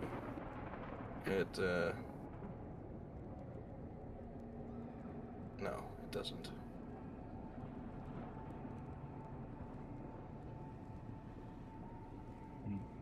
Do you have anything that you personally own that you could track if you hand it to us? I have a sending number. Unfortunately, sending stones doesn't seem to be working right now. Actually, do we know if they work within the hells? Well, we tried Mad Maggie and she didn't reply. Okay. Well, that we were on a different plane then, so it just might not work between planes.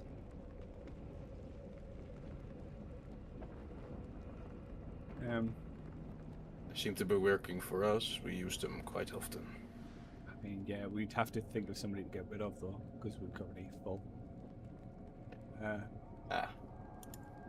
We'll get rid of Sibylla. It's really, huh? She was a bit of a bitch anyway. No. She's the only dragon on there, though. Yeah, but we've now got a dragon accompanying us, so. Alright. Sure. Yeah, place down. And I feel as though as long as we keep at Your new least contact. my dad or Cyrilia, then we've still got contact to Right. Cyrilia. So. Well, we should probably cut your dad for cutting anyone. Fuck it, yeah, actually, get rid of my dad. Fuck up. Oh, that actually, really? Yeah, that worked. Fuck you, Cyrilia, get rid of my dad. You could also do Varian Greenmane. He's I know. also one of the elves. It's fine. Okay. I don't know. I think we just- Is Luca controlling it? I think so, yeah. Yes. Alright. I think, I think we just because cut all the Luca's with you. elves. Tessarian, and it will be Timful. Lord of a little bit of a long name, but will do. Alright. It's edged into the stone. He says, I don't know if anything could prevent a sending stone from being sent across planes. It usually doesn't, so that is interesting. Could I guess he does have to hold it if he wants to engrave his, like, Yeah, his details. sigils into the stone. Mm-hmm. As he holds it, he says, and he begins to kind of sigil his engraving into the stone. He says, although I can tell you that there's nothing wrong with this stone, I can also tell you that it's being suppressed. You tell us by what or who? Someone is suppressing it. The suppressing also doesn't allow you to find out who it is, at least not me by identifying it right now, but Could it be suppressed from a different plane? Could it be suppressed from far away, or do they have to be within proximity? Does it have to be recast? Like, if there's a suppression on this, and I've not encountered that very often. It sometimes gets used to force people to use telepathy, and thereby the Archdevil being able to intercept their messages. But possible the archdevils are suppressing it on their layers? Because I If get it is an archdevil, how many layers have you crossed getting here? 3. So from the start to here. Yeah. Then there's no archdevil of any of those layers.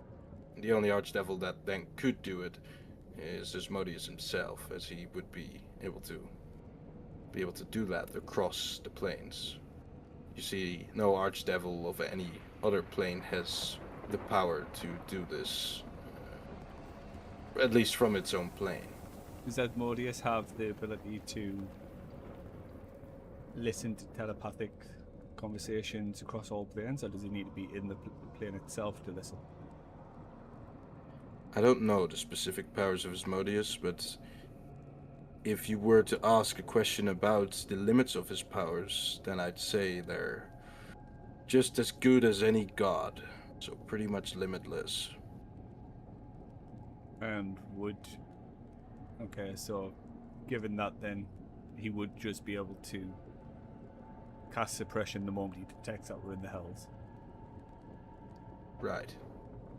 If you've gathered the attention of Asmodeus himself by traveling to the hells, and I'll give you a chapeau, because that requires some interesting prospects for in the future. Well, let's go one further. We're going to Asmodeus. He has something of mine, and I'm going to get it back. All I'll say on that is I wish you good luck. What I'm saying is, with the suppression, is that someone is suppressing this. Either it being Asmodeus or something. It has to be on the same plane to be able to suppress this. Otherwise it couldn't keep it up. Being Asmodeus, he's pretty much anywhere, everywhere, at all times. But if it isn't Asmodeus, then the one that is suppressing your stone has been traveling with you. Imposter! Can we please kill him? I'll be right back, and I'll just take the elevator down. Okay, take the elevator down. Crusher, you're currently going towards that dwarf you described? Yeah, I got a dwarf to talk to. I'll go with Al because I need to find out if the hot forge for hire is available. Oh yeah, fair enough. Okay. I'll Elias, what are you stand doing? here, I guess, with the Lord of the Forge. Yeah, you're gonna play some checkers or something while these other guys are doing stuff. We didn't really talk about cost. Well, he said he would accept the bronze, didn't he? Yeah, the Okay. trident as well as Oh, the helm. Well, Okay. not for Ios. Alright. Because Ios is Oh, no, but request. What is yeah. Ios requesting? There's some The sword a thing. blade. A blade. Oh Yeah. yes, of course. Sorry, my bad. Yeah. We'll do that first. As you stay behind, he kind of points his attention towards you and says, "Well, seems like your friends have got a epiphany about this suppressing thing. You're not curious yourself?" I believe we have to talk about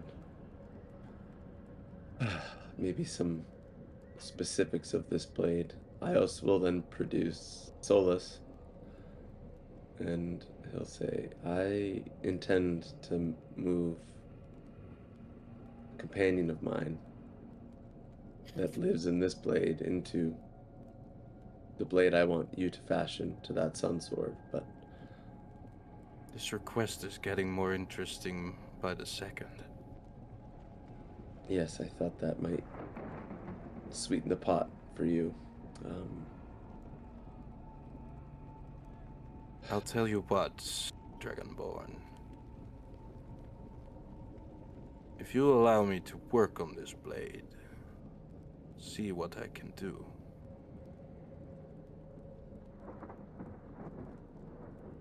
Within the time that it costs me to undertake this project,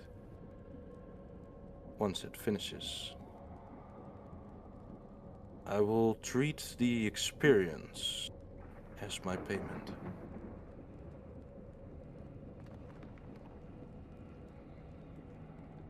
Nothing's ever I- free in the hells. Ios does hear that in his own brain, but as There's a little person little like angel version of L on your shoulder. And then the devil version's just showing you all the different contracts Al signed whilst he's been here. Yeah. Ios smirks and he says, as someone also who likes to hone their craft and better themselves, I can agree to that. Perfect. As he now, like any devil would, suffices a contract in front of you and says, "This just gives the specifications of our agreement. There is a undecided time on the project, as I truly don't know how long this will take. But it does say that within 30-day cycles on Flagafos, I will need to show the progress I've made.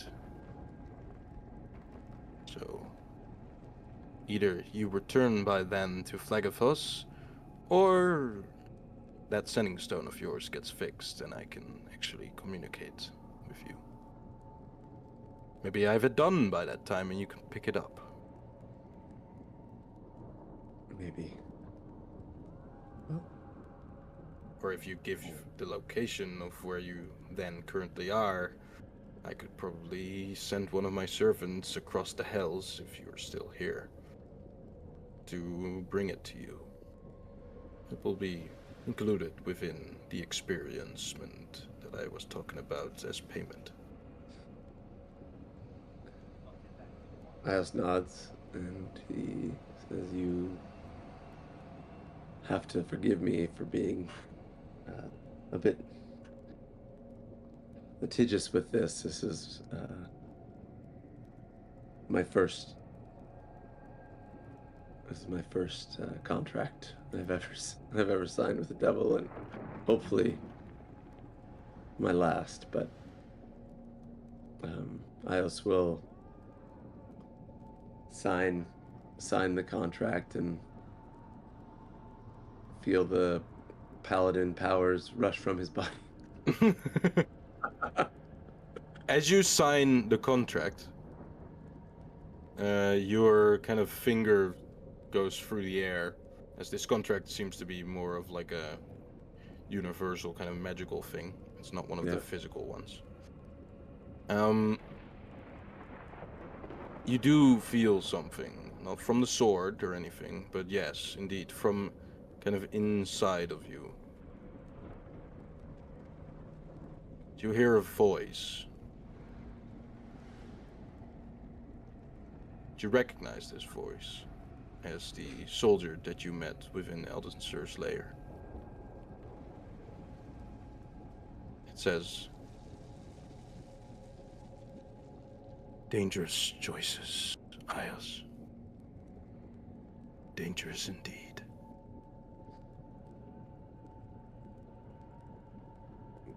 Remember what I said about the choices. Remember." That's all. Ios looks at the ruby of Bella in his hand, and then he finishes signing the contract. Mm-hmm. All right. You can summon this contract whenever you want, by the way, as any of these devilish contracts kind of do. Don't worry, I'll tell you all about contracts later. Right, I will explain all the details. As Timfall kind of summons, or like dissummons it away. Dissummons? That's not a word.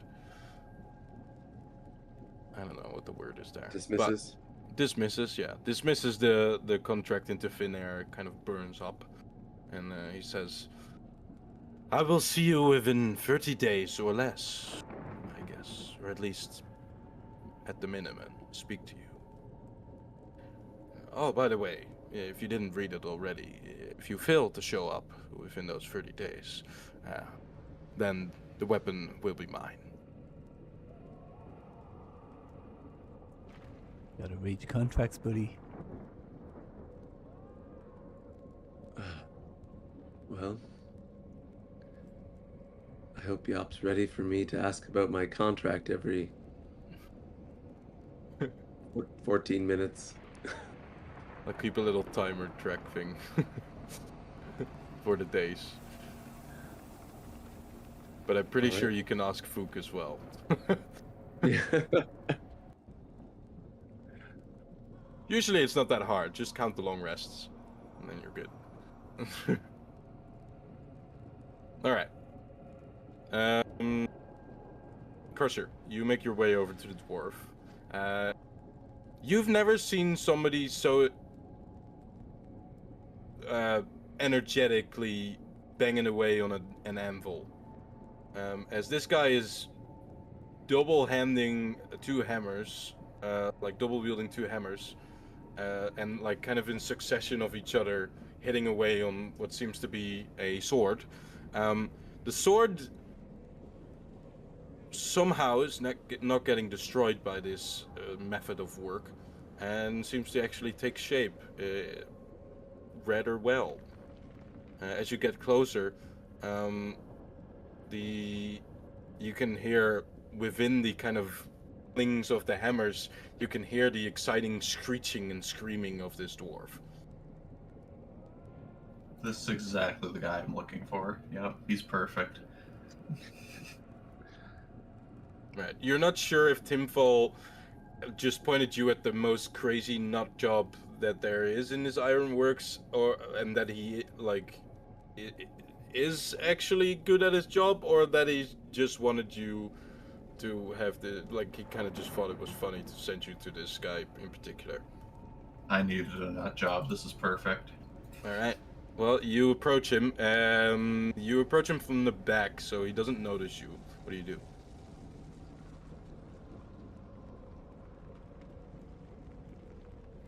You there, dwarf.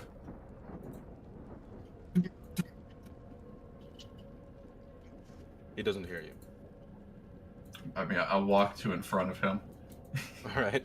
As you walk in front of him, in the corner of his eye, he spots you, and he kind of finishes another 15 bangs on the hammer, and then finishes with 2 bangs of the 2 hammers at the same time on the sword, and then kind of looks up at you and says, "Ha!"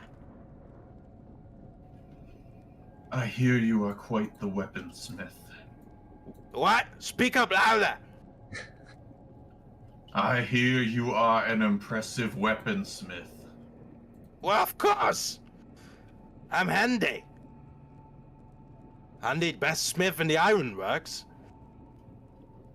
That's Hundy. Perfect. He's a perfect guy. I thought he said I'm handy. Like I'm handy, like as in I'm good at. That's usually what people think of when I'm saying it. But it's handy. I realize now that you're not here, but I'm talking to myself. Yes, I hear voices sometimes as well. Great, we have that so in much in common. Right. Right. I like your style as well. Very metal. Literally. Yes. I need you to make me a weapon. Of course I will. Of course you do. A weapon? What sort? A hammer. Hammer? I'm specialized in hammers, as you can see. And he kind of holds them proudly up into his hands, both hammers. Creating one and wielding ones. This one, is it for combat or is it for smithing? For combat. Yes, that's a good answer. I thought you would be the combat type instead of the smith type, judging of your apparel. Alright? Well, what do you want? What hammer? Inferno iron?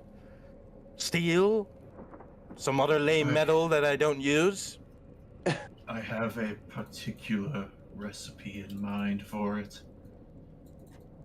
Andy likes I also particular have payment. recipes. Is this particular recipe anything that I can see, or is it gonna be focally brought to me? Oh, I'll show it to you. But the recipe and those that come with it, I will tell you in advance, are the payment for the job. Now you've piqued my interest. Andy is very curious about this recipe. Give it. I'm not going to give it to him yet, but I will take it out and show him the cover of the foraging book from a Duergar tomb. I recognize the script. That's deep. That's undercommon. I thought you might appreciate it. Reminds me of my childhood. Right, how did you find this? That's not important. Well, if I'd known where you find it, I could at least locate the style of Duergar that's created it, and that will help me in preparation. You could also just give me the book, and then I could read it myself. I found it in a king's tomb. This becomes more interesting by the second. Andy is very interested in your proposal and would like to accept. Good. How long will it take you to forge me a weapon? If it is just any hammer, depending on this hammer's detail and size, anywhere from 2 days to a week. But if it is any specialized one that is within your book, then it might take a little longer for Hundy to do this. But guaranteed a great quality. I'm promising you that. Of course. And will you have a means of getting it to me? I might be quite a distance away by the time you're done. Well, any deliveries of weapons are done by Typhal. So, Timfall. I forget the name sometimes. But that could be arranged with him. Most handy, not handy, would be to be picked up here. But if not at all possible, then yeah, you could arrange something with the boss. I want it made either way, but we'll see about delivery. What? I'll agree to let you make me a weapon. Great! Andy is very happy. In exchange, the you will book, then? receive the book. And before handing it to him, I'm going to open it to the right page to show him which hammer I want. Right. He kind of looks at it with spread open eyes, actually, and says, that is kingly. As he kind of, like, almost, like, automatically reaches out towards it. He says, without looking at you, he's looking at the pages. Andy recognizes this. This is from his home. Then it seems I've truly picked the right man for the job. You truly have, still without looking at you. He says, Andy will be honored to make something for the doomed king. Very good. And when my hammer is done, there is so much more in here for you to make. He kind of nods, almost saliva coming out of his mouth.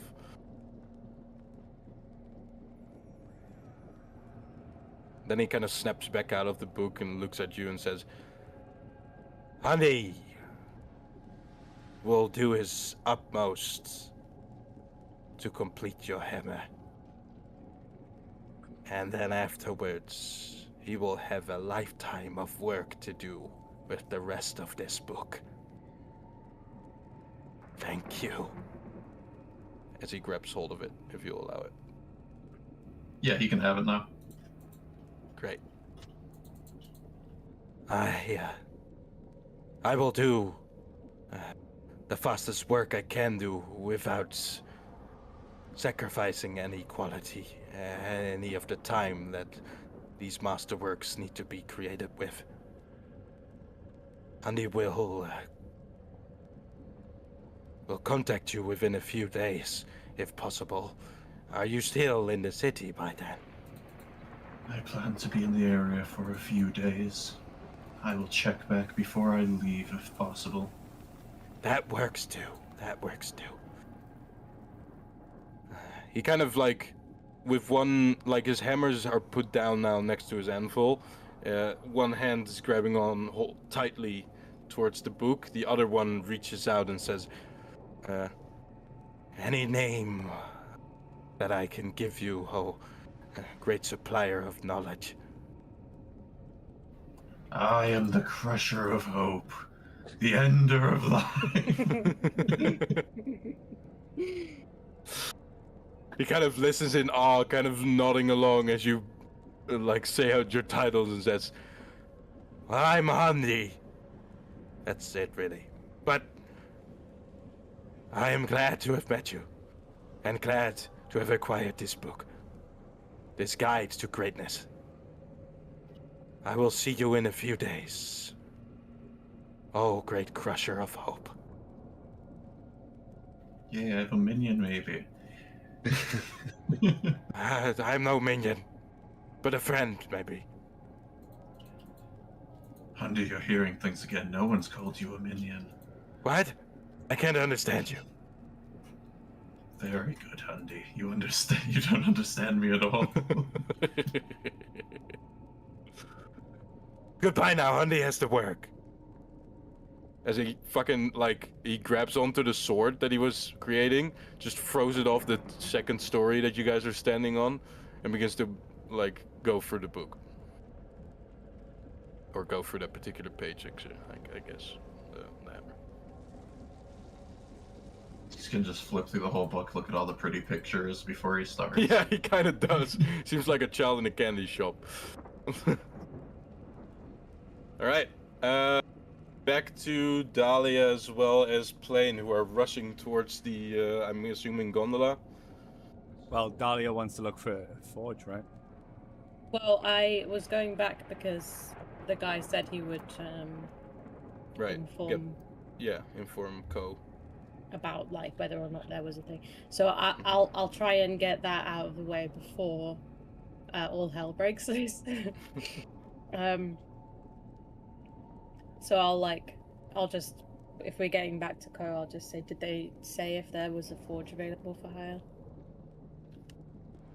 You try and run out in front of Al, kind of catching him. You guys are kind of like parkouring through the ironworks, trying to rush towards the gondola. As you roll me both an acrobatics check.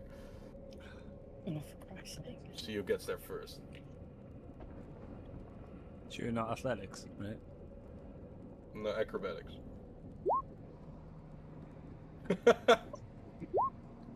Al's essentially like trying to draw out his sword in obviously in a rush, and also with like the anger building up inside him, he just kind of stumbles a bit, has to catch himself before he gets out his sword. By that time, Dahlia's like 10 feet ahead.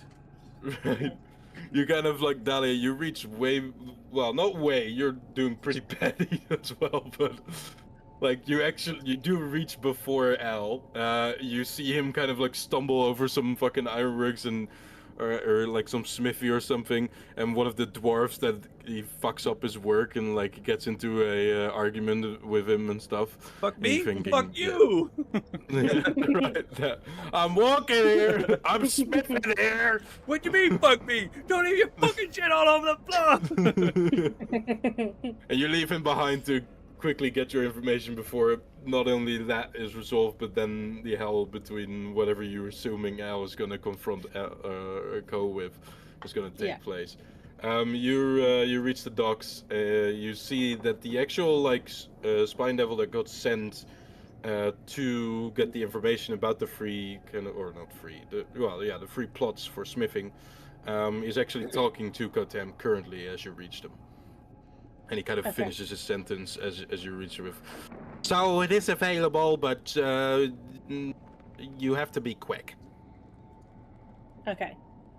I'm guessing you're talking about the forge for hire? No, I was talking about the I was talking about the forge. You're talking about the brothel. Yeah. Talking about the fashion show, actually, that takes place in the damned Citadel. No. Okay. Right, yes. So where do I go, and how much is it going to cost? He kind of points you towards the direction and says, "It's 1 soul to coin a day." Okay, that's reasonable. Okay, well, before I head over there, Kotam, I'm just going to give you a 5-second heads up that we're aware that you've been suppressing our sending stone, and Al is on his way to confront you. So I would really get your story straight right now. No lies. No bullshit. Roll me an insight check, Dahlia, as you tell him this. Yeah, you're not really sure because there's just an expression of pure fear on him and surprisement, I guess. Is that a word? As he looks towards you and says, suppressing? What do you mean? As at that point, Al, you've reached the docks. I teleport behind him. Okay, and that's my cue. Have my black razor against his throat. You fucking put the black razor against his throat. He knows that you've absorbed the fucking soul of the worm, and that's still in effect. So he's even more scared as he saw this thing in action. And he kind of, like, with a quivering voice says, Al, I swear, I have no idea. Start speaking, Core. Because all I know is that our sending stones weren't perfect fine before we met you. And now we're being told it's been suppressed. Cut out from the rest of the world. Suppress? What do you mean suppress? How? How do you know this? You tell me. I have no idea it was being suppressed. I thought it was just, didn't work. I don't know. One last chance, Core. I swear I'm telling the truth, Al. I have not had any part in suppressing your sending stone. I mean, that would be kind of stupid, considering that it could have helped us in a lot of situations already. And I'm traveling with you. Do I believe him? Roll me an insight. You've no idea.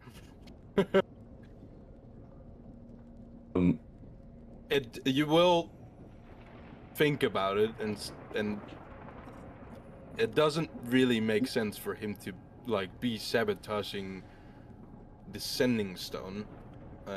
That indeed would have been very helpful in some situations, or at least, like, would have been helpful in conveying some information that you guys have discovered.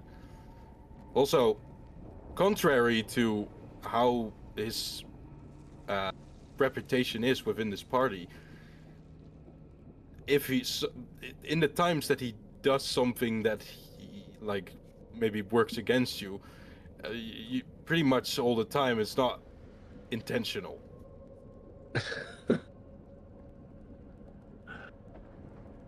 What if This it's being a plot from the start, trying to suppress this sending stone, being what if it's very Al? intentional. What if it's Al's contract that's suppressing this What if sending it's stone? What if it's Zamzareth? What was if it's Dahlia? She would never. Well, actually, Zamzareth's not really magic in any way, is she? So... Well, she's a dragon. She's a They're dragon, magical yeah. by nature, but yeah, But yeah, she like, can't as in she cast. can't cast No. spells. Yeah. What if as soon as Al took his transformation, We tried using the blocking started? Well, this thing we'll never truly know, because the first time we ever tried to use the sending stone whilst entering the hells, I think, was to contact Mad Maggie when we were on the second layer. That was after you rescued Sensor, So, I like, guess. it could, by all means, Sensor. have not been working the moment we met Core. It could have stopped working the moment we met Dahlia. It could have stopped working the moment we entered the Hells. We don't know, theoretically. All we know This is is going to be like a Mission Impossible situation where, like, Luca turns around and, like, pulls off a mask and he's actually somebody else. Asmodeus. You know what I mean? Like, yeah, he's actually with us the whole time. This whole time. So happy I don't have a told me mic not to on do right it. now. Or another camera on. So you can't see my expression. Alright, Kotam's still in the clutches of your sword.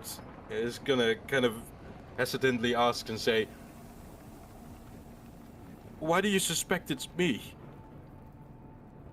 You're the unknown variable of this party, Kotam. We don't know who you are. We have many variables. Yes, you're the TX, unknown I mean, one. he's been acting very weird. He's dead now, but we've had Dahlia join. Sorry, who had TX join this party? It wasn't any one of us. Right. No, that's true, but I wouldn't know what TX was up to. At least not this part. What is your true goal in the Hells Core? My true goal. Well, I go by the guidance of Kalimfor, as well as it is my job.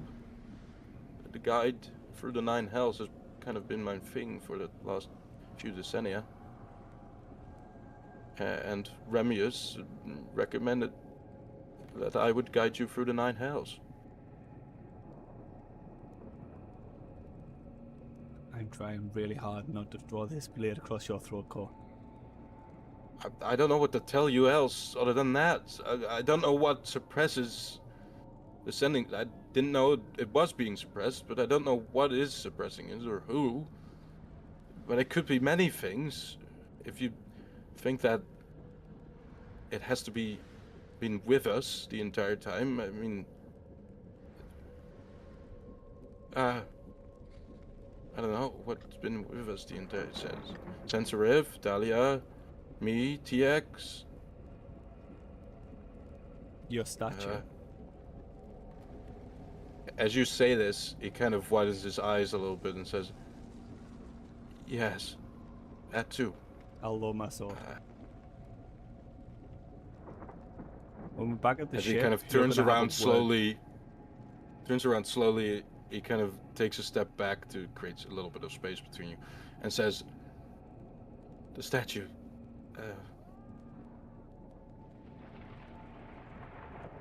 it does like suppressing my own thoughts sometimes and putting its voice inside my head. When was the last time it spoke to you and not caused you pain? Well, the last time it spoke to me was when you interacted with it. And that was also the last time it caused pain, I guess.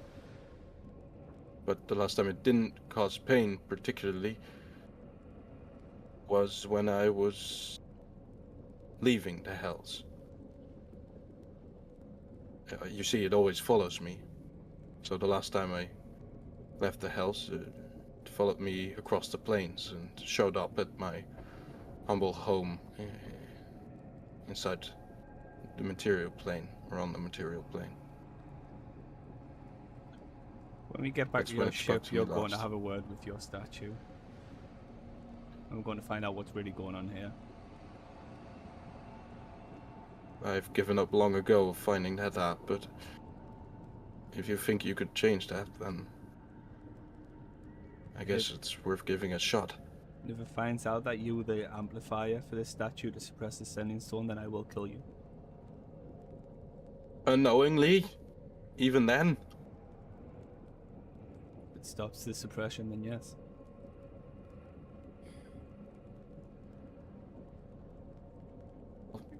Let's hope I'm not amplifying it, I guess. If it is the statue.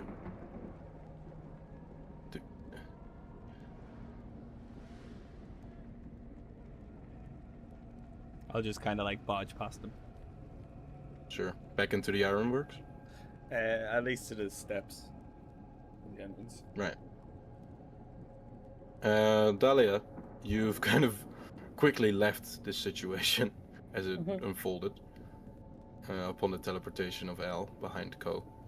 You are a little bit curious of what has happened, but you've turned a corner, and you are now currently by the Spine Devil, getting guided towards the open slots, I guess, that you could use. Okay. You want to ask anything before you get there, or you're just getting guided through it? I'll just say, like, you mentioned that I have to be quick. Well, the spots are quite popular these days. Not very much by outsiders, but by inhabitants of the city sometimes. Oh, so you meant like I have to be quick as in getting there, not like I have to be quick with my using it? No. Once you get it, you can hire it, well, not forever, but for a long time. Okay. It's just that the spots are getting filled pretty quickly. There's this tournament going on, and people, I guess, are preparing, or kind of repairing their favorite weapons for that hunt, it seems. Yes, that makes sense, I suppose. Okay. It's within 2 days if you wanted to participate. Is that why you're renting this place? No, it's something else. All right. Yeah. Well, here we are. As he kind of, you arrive at what seems to be a neatly organized kind of plotted system of the same kind of workspace, complete with like anvil, like tools, forge, kind of what seems to be. You've not seen, like I think mentioned in the beginning of this session, many sources of water, but there are some sources of water here, I guess, within Abramok, the only place that probably could have water without it evaporating pretty much instantly. For the cooling of like the metal and stuff once you pull it out of the forge and that sort of thing. But yeah, there's a complete kind of workspace here. And it's the spaces are kind of neatly separated by these iron fences, all see-through as well. It seems that the ironworks is very fond of their like kind of openness, I guess, which is an interesting approach on the devil kind of way. Most devils like to keep their affairs pretty privately, but the ironworks seem pretty open. Maybe something that Timfall kind of once he did hung out on like a island in the middle of this whole thing, so I guess he kind of protrudes that into the ironworks as well, this kind of mindset of working in an open space. But yeah, there's other slots. Like the devil mentioned, most of them are already filled, but some of them, one or two or so, are still empty. And he brings you to one of them and says, "Will this do?" Yes, I think this is perfect. How do I? Do you need the payment for today now? Right, it's on the daily. So if you give me the soul coin now for 24 hours, you'll have this space. Once the 24 hours are over, somebody will either get you if you're here, or rent it out to somebody else if you aren't. Okay. Soul coins are paid up ahead. Yeah, okay. I'll hand him one soul coin. Right, he'll take it. Say, well, space is yours. As he kind of flicks his hand, you see that there's a fiery sigil begins to carve its way through like the floor in front of this space, and it spells out your full name, Dahlia Nightgrove. Cool. As he kind of awkwardly salutes you and then flies off. Adios. Alright. We're gonna go for a little small break here because I need to use the restroom, but yeah, after that we'll continue. We can't go very far beyond like 3 hours, but I could do a little bit. We'll see how far we get. Okay. You're running low on time to kill us all. Right. Be back in a few minutes. Fook's gonna be so disappointed to find out that we didn't ruin everything this session. The thing is, he's intentionally keeping me out of battle because I'm currently boosted with temporary HP. Yes, I know was it. gonna say. Look, the moment it goes 1 minute past the 24 hours, we're going to end up in a combat. I guarantee it. Ambush. He's not listening. He's not listening, right? No. Okay. I was just thinking. Don't tell him. That thing we killed was undead, right?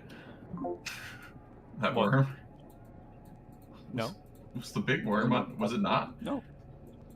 Okay, because I mean it was all bone. I assumed it was undead. No. Okay, good. At least I assumed it That would wasn't, cause which is- problems. But That yeah. would cause problems with your Black Racer. if it But was. then it's also a case of if I fall to 0 HP with the Black Razor, what soul does it have to consume? Well, I'm not worried about that. I don't think you were gonna die. It's just No, but you, yeah, you heal it. Yeah.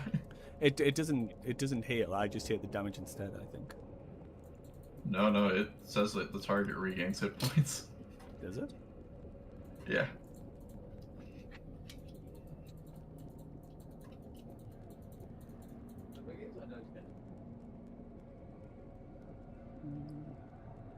Oh yeah, regains 1d10. Yeah, it'd be interesting to see that if I do use it and it drops me to 0 HP. What I'll do then? That's how we're gonna get your soul back. We're gonna The Black have Razor you just do that. snatches It'll it from absorb your Asmodeus. soul. Yeah. This is Black soul Razor's now. actually stronger. It's descending So how many real life months do you think it's gonna take for us to get these weapons? I don't know, but the only thing that what was his name? Sample, or whatever his name is. Tim Fall Tim Fall, said Tim. was you need to check on your weapon in 30 days. So I'm gonna go back tomorrow and be like, hey, You done? I've made. Here's my check-in. Well, the thing is, we're here for at least 2 days. Mhm. God knows how long we'll be left on the plane itself, but we can't spend a month on this plane waiting for it. Because by To be fair, by that time, it's only it'll be- Ios's one that's Yeah. taking really long time. Like, because I'm pretty sure that hammer that Crush has done, he said like 2 to 7 days. Well, he said 2 to 7 for a general one. I don't really know how long. Oh yeah, This because one's gonna take. you've picked like a Is special. this something one. you picked up in the last campaign as well? Oh yeah. When Jonas when I did. got the I don't know crown? how Crusher got it. Well, we all know how. Crusher goes. Remember when we all almost died in that hallway, and I think Zoros actually died in that hall? And then we locked ourselves in a room. Yeah, we were wondering how to get out. We spent like half an hour just to find out that all we had to do was just press the button. Yeah, when we were like locked in a Yeah. ritual room. Yeah, we found it in there.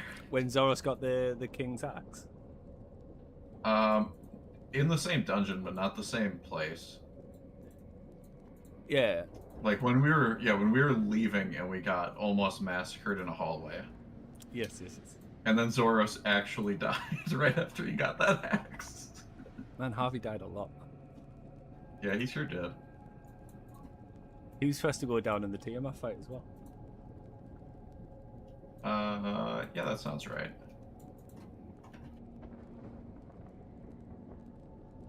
Yeah, I've been holding on to that book with no way of actually using it because I can't forge things.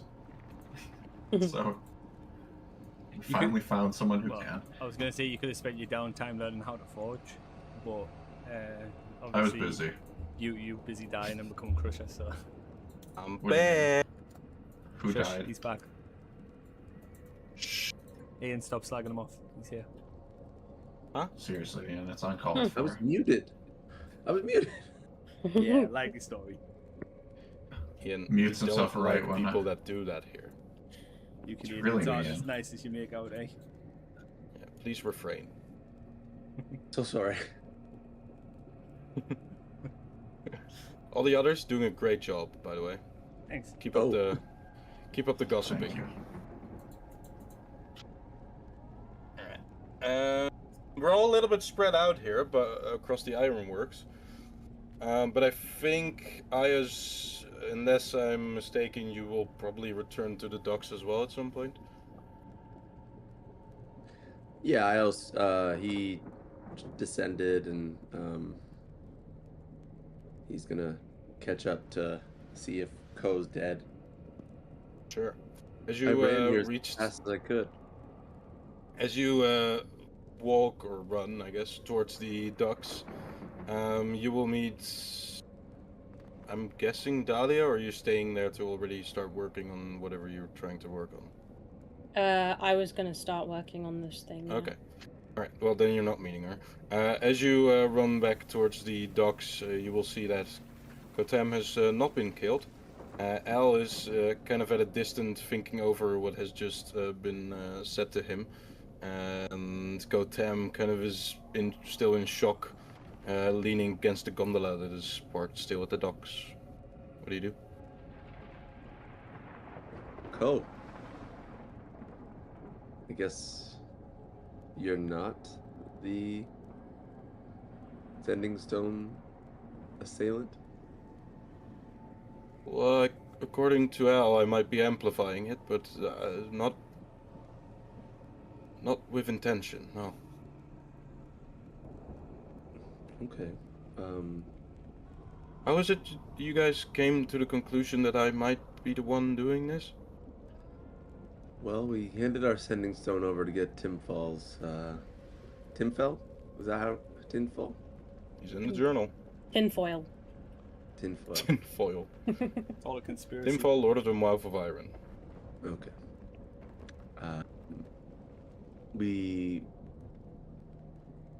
Timfall looked at our Sending Stone and he let us know that there's a powerful force suppressing it, and it could be as powerful as Asmodeus himself. But we don't know anyone who's been traveling with us who has that sort of power except for you, I suppose, and maybe someone else. But I assume we need to explore all possibilities, and you are, I wouldn't say the biggest variable, but you are a variable that has recently been added to our ranks. I guess so. I'm glad you're still alive. Thanks, me too. I understand the suspicion, I guess, or at least the reason to. But I can attest to at least trying to be a good guide for the Nine Hells, and well, us being here in Flagafos, I'd say we've at least succeeded in not dying so far. At least not the one I was supposed to be guiding. EX is a different story. But we'll need to figure that out too. It could as well be something with him. I've known him for a little while, and well, he hasn't never acted like this, the way he acted before his untimely death. Well, he was brainwashed, brainwiped. So yes, well, that too. But after that, I mean, the possession and all that. There's a chance it could be the mark on our ship from Lord of Avernus. It could be the statue. It could be you. It could be Al. It could be Eldon, sir. We don't know. Right. And you've done nothing but guide us. Sometimes not through the most efficient ways, I'm aware of that, but I swear I have no ill intent in any of the things I do.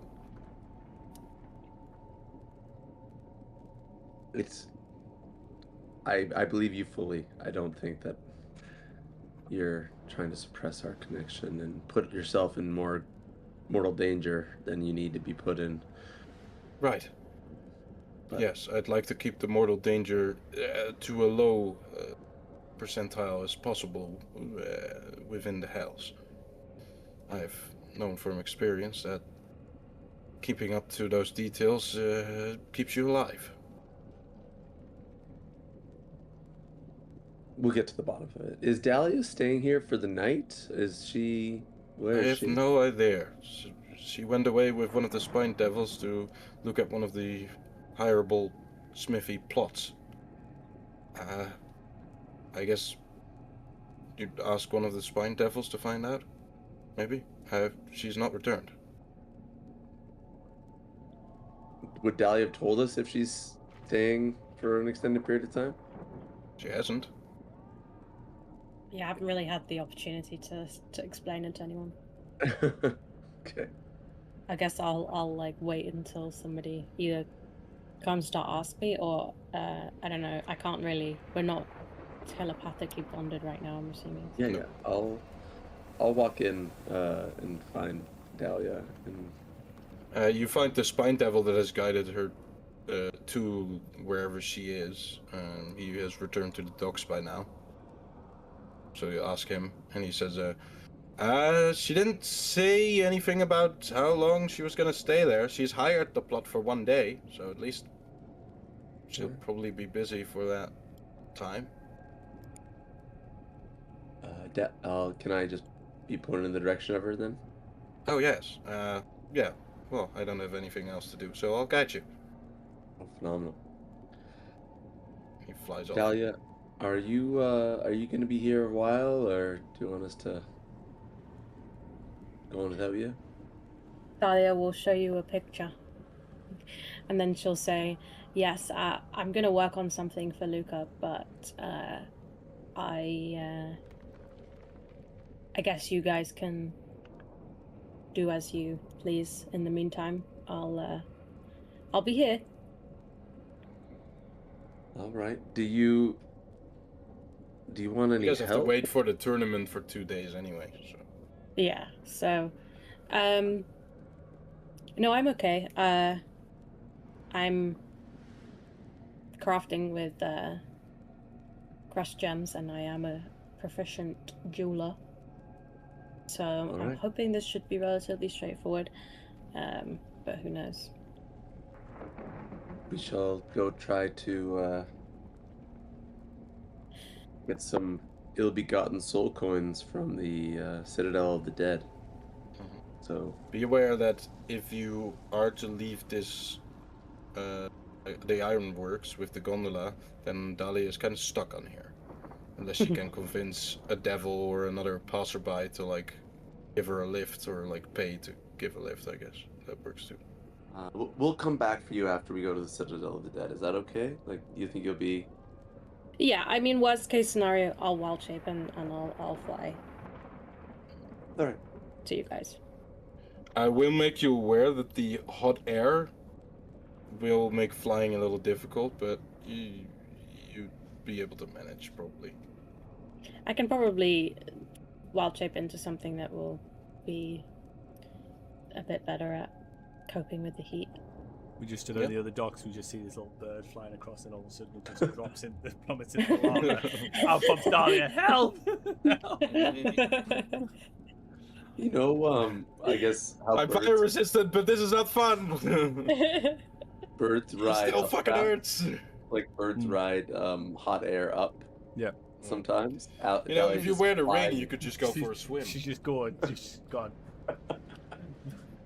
Well, actually, I guess I can just make myself like immune to fire, and then go in. Yeah, because I do have the investiture. Right. Investiture fling. Oh, okay. Fancy. All right, let's try to make some coin, and should be easy enough. You guys got word that the Citadel of the Damned could be a place where you could probably trade in some coins for a good exchange rate, or the docks, so number 5 or number 6. Might as well go to number 6 because we want to go to the diabolical court, right? Okay, yeah. Do they have any records of an Anna Gwendol or an unknown mysterious dragon from a different time? 6 it is. All right. So you free with Kotam, we'll head towards the Citadel of the Damned. There you go. There's the route. As you guys will follow that route through the lava lake that makes up Erimok. Oh, what? I just also acknowledge the fact that I'm the one that memorized all the maps. Leaving you guys. Well, those are the maps. Those are the maps that you guys didn't buy. This is an actual map that you have. No, we sold it. I sold it. Remember? I took back a soul coin. Yeah. Oh, okay. Yeah. You're really good at giving directions, though.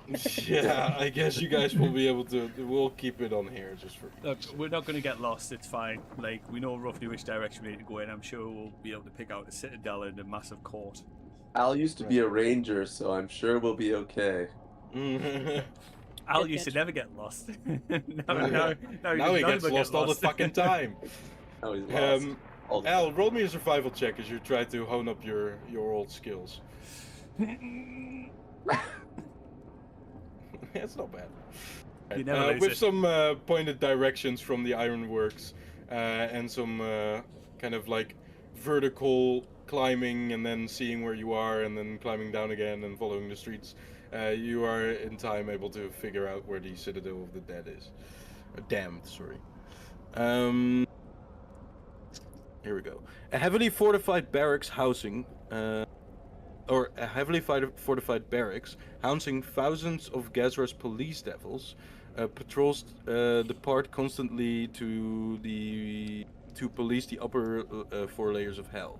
They inspect travel papers and hunt escaped petitioners or unauthorized intruders. They also keep prisoners. This citadel seems to have an interesting situation going on, as you kind of see the square that is like surrounding the citadel, these 5 big towers. It's pretty much kind of like filled with all kinds of, seems to be a rough looking folk, even amongst devils. But also just a bunch of like material planar goers, maybe some like elementals as well, but few and far in between those ones, at least here. You kind of get the feeling that the Citadel of the Damned is a place that is, like I said, the kind of workforce of the police, I guess, for at least this layer, but it also is described to be the kind of police that hunts down petitioners and unauthorized intruders across the 4 upper planes, so the ones you've been to, and then this one. And that's within the citadel, and you see like many of these devils also like patrolling the skies, as well as stationed on the walls and kind of windows of this citadel, but of this fortress. But you also see that the square is filled with these kind of rough-looking type, and you realize that somehow these petitioners and stuff surround the citadel, either to like wait for something or they're forced to. You don't really know what's going on here, but it seems a very big contrast in the type of 2 persons that get here. Both making sense as to be in this type of citadel, but just very strange that they're just outside of this citadel. Kind of seems almost as free will. Did you say but that it couldn't be? Sorry, did you say that the Citadel police this layer and the upper 3 layers? Yeah, they kind of do. The upper 4. Kotan will tell you, the Gezra is known to have a battalion of a few thousand devils that scour the 4 upper planes, searching for escapees or unauthorized intruders. Now, we have a lot of that going around, or we don't have a lot of that going around now, because, well, not many can travel through the 9 hells, or out.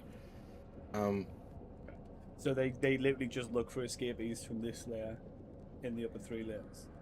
That is. Right, or from the material plane, or anything else, really. Just because we're wanted by the Tiflis court on layer 2 doesn't mean that they're going to arrest us here and be like, we're taking you back. You have no idea. Maybe we should try with caution then, guys. Because we are wanted on 2 different layers. Technically 3, but the third one is by the Archdevil himself. Right. Kotem kind of continues and says, the reason why all these people are around the citadel, I'm guessing, which I don't think has been the standard, at least not the last time I visited, is that they probably want to go be captured and go home. All these guys, and now that you're looking around with your perception checks, you see that, yeah, this is pretty much exclusively material plane goers. And it seems that all these guys are kind of just waiting to be picked up or to be processed through the infernal rings so that they can hopefully go home.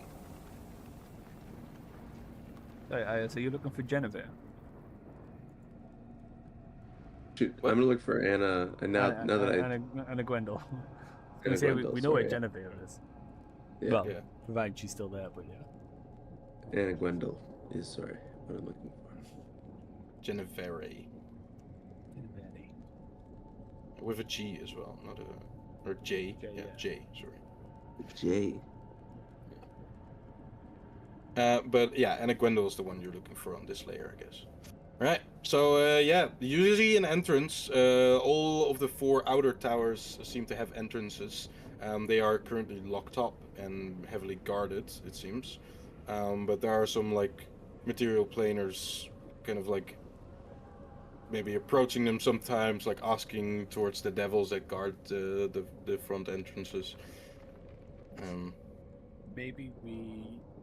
Seems that the situation of the 9 hells being inaccessible or I guess untravelable by material planers, by mortals, seems to have shooken up the usual processing and usual like going arounds of this place, where the police used to like hunt down these petitioners and force them to go like either stay here in the citadel or like out towards the outer planes or towards the material plane most of the time. Now it's the opposite, where the material planers are actually seeking up the police to like be hopefully sent down because they don't know any other way to go. Let's not use our real identities here, because we are most definitely wanted by Tiflis Court and the Lair too, and I don't want them to have any connections here. That will, I mean, if they recognize us, they recognize us. There's nothing much we can do, but just let's not give our actual names away. That could Yes, we bring can. suspicion. We have like disguise self spells and stuff. I do not have disguise self anymore. Well, some of us have, I think. Does Luca have? I don't know. This is a really bad time for me to not be there. I don't like lying. I have like can't so go many in. options for making people like appear to be something they're not. You finished the staff like 10 minutes into working on it, and now you've just been waiting at the dock. But yeah, it'll take a little bit longer than that. But Yeah, I'm at the kind of the what do you call it, mercy of Yop in terms of how long it's actually going to take me. So well, actually, you're at the mercy of your own rolls, which we're gonna do in a bit here. okay, great. Let's just err on the side of caution. Go to this place. Hopefully there is no connection. Or hopefully the Tiflis Court, with it being a separate entity, hopefully it has no connection with this place. But just in case it does, I think it's better to be safe. Okay, Ios has his hood up, being the most identifiable person in the party. Well, He'll put his hood up. If you use the Cloak of Elvenkind, you become somewhat camouflaged with your surroundings. Yeah, he'll start to like punch a little bit so he looks shorter, have a limp so he looks like his gait is different, and he gets 25. But still. Well, Ios just disappears into the background. Okay, well, I didn't Are we mean all- hide, but sure. Are we all trying to be stealthy to fit in with the crowd? I'm around, Ios says from... You hear a voice around you. You can't place it. Is that what it was like when I used to fade into the shadows? Yes, it was. Damn. Yeah. No, you see kind of Ios put up his hood, and yeah, like the magical property plus the stealthiness of the rogue in front of you kind of make it hard to discern him from the crowd itself. It's almost like he kind of blends in and then blends out again. It kind of siphons through. Just hurts my eyes looking at him. God damn it. Right, pretty much. Hard to focus on him at least. What are you guys doing? What's the plan here? Because you see like that the 4 entrances are closed off at the moment. You don't see any of the petitioners, the mortals, getting through or anything, getting inside. They sometimes are asking and stuff, but most of them are kind of just waiting. There's a whole square of homeless people like waiting for them to be taken into prison so that they hopefully either can stay in that prison or for the time that the ways of the mortal plane are blocked, or just get sent home, get banished out of the 9 hells. That's basically what's going on. Is there a guard around? Can we... Yeah, there are multiple guards. Yeah. There's some guards are flying overhead because there's a lot of them just flying in the air. But also, like I said, there's a few entrances that are accessible by foot, just stairs up to like a large door inside of these towers. And there's multiple guards standing on the stairs as well as in front of the door and stuff. Maybe Al should try to silver tongue his way into a guard's favor. Yeah, I'll approach one of the guards. Okay. You walk through the crowd. You have to kind of like zigzag through as some of these people are like laying on the ground, sitting, talking to each other. Some are pretty restless, like some fights maybe happening throughout the crowd. You see even some like dead ones. Some that have just been waiting here probably for so long that they've either starved to death or just kind of forsaken by time, I guess. As you walk through, you reach one of the stairs, I guess the tower most to the southeast from the map's perspective. You see that one of the ones that is probably seeking a way home is currently being shoved off the staircase, rolling down as she does, reaching kind of the base of not only the staircase but of your feet as well. As one of the devils in front of the door screams towards her, "No entrance!" I'll just kind of get away. I'll just step over. Right, you step over. And I'll start walking the steps to the devil. Alright. You get a few looks of the guards that are already standing on the stairs that you're kind of passing. These are pretty wide stairs, I guess. But as you reach kind of the top, the one that already pushed the woman down the stairs kind of looks at you with disgust and says, "I said no entrance. How clear must I be?" Well, did he say that in common? No, infernal. Infernal, okay. The woman that he pushed down the stairs was a tiefling. Ah, right, okay. Look, I mean, no harm. I mean, no. I definitely don't mean to anger you. I'm looking for information of a friend of mine, which I believe may be within the city. You're looking for information, not a way back to your puny plane. No, trust me, I don't want to go back there anytime soon. He kind of whispers something to the guard next to him, and then laughs a little bit and says, "Well, that's at least a unique way to approach getting inside." Okay. As he kind of whispers towards the guard next to him again, he nods at some of his sayings and then kind of flies up, and you see him like enter what seems to be more of an open kind of entrance, about 50 feet up, right above the door. as the devil that has been left with you, of course, the one that you were talking to already, says, "We're getting some information on if you are allowed inside with that intent. But currently, ways going on around here are a bit strange, unusual than normal." What seems to be the issue? And what's this crowd? Why can't we enter of our own accord? Are you dumb? You're not aware of the situation going on in the Nine Hells? No mortal can enter or exit? I mean, I've been here for quite some time now, but I was aware of that.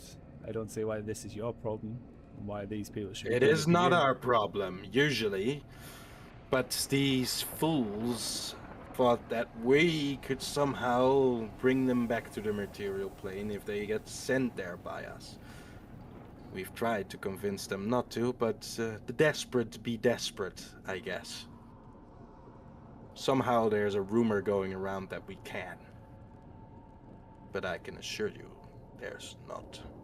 What is it you can do here? We can lock you up. I mean, I'd like to see you try. Challenge. Well, if you get inside, then the information you will receive there about whatever you're trying to find, well, maybe it'll give us reason to. Well, I look forward to that showdown. Not much of a showdown, I can assure you. As he kind of looks around, and you follow his gaze, and I guess he intends to point towards the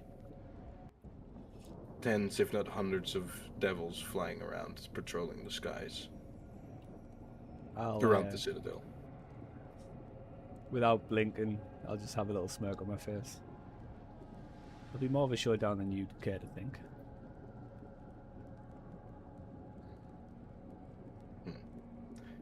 Well,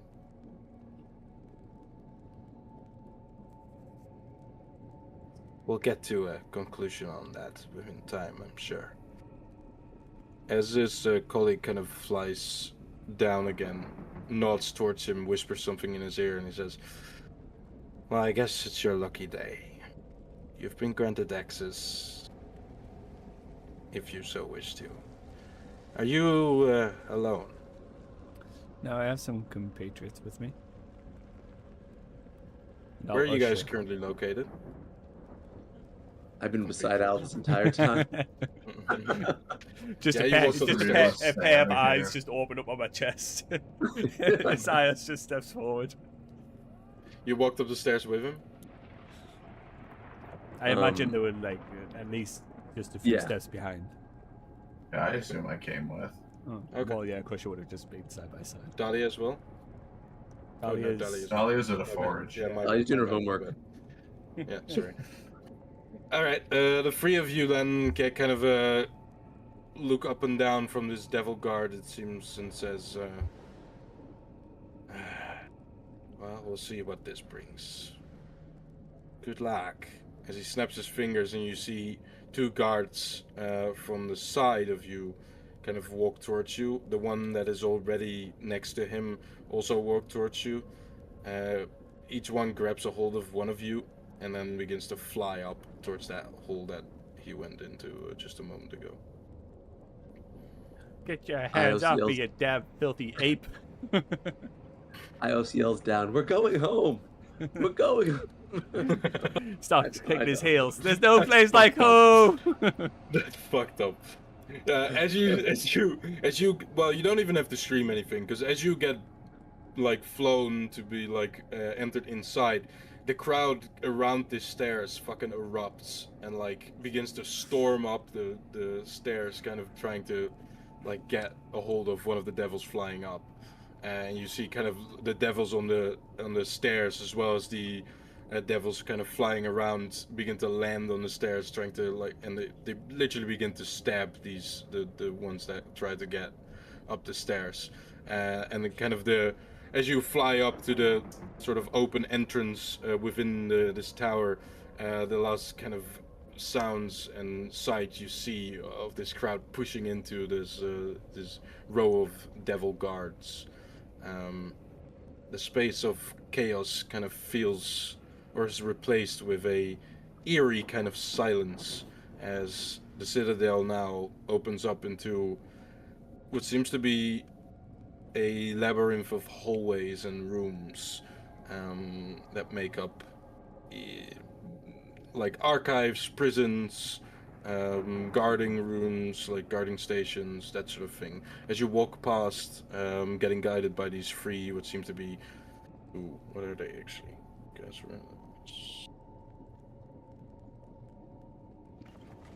Camions.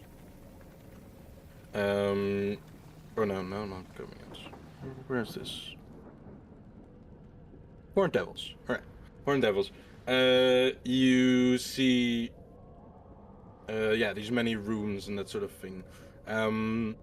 Most of the prisons are filled, well, pretty much all of them. As you walk past, there are some of the open bars. Some have like heavy doors, but have like a small like window inside. You see like hands reaching through, trying to grab onto like something, walking past. I guess in this case you.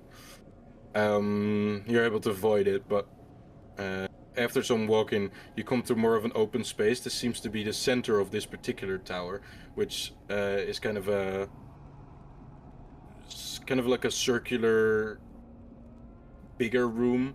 It has levels to it, but is quite a big, more spacious than the rooms you've been walking past through this hallway.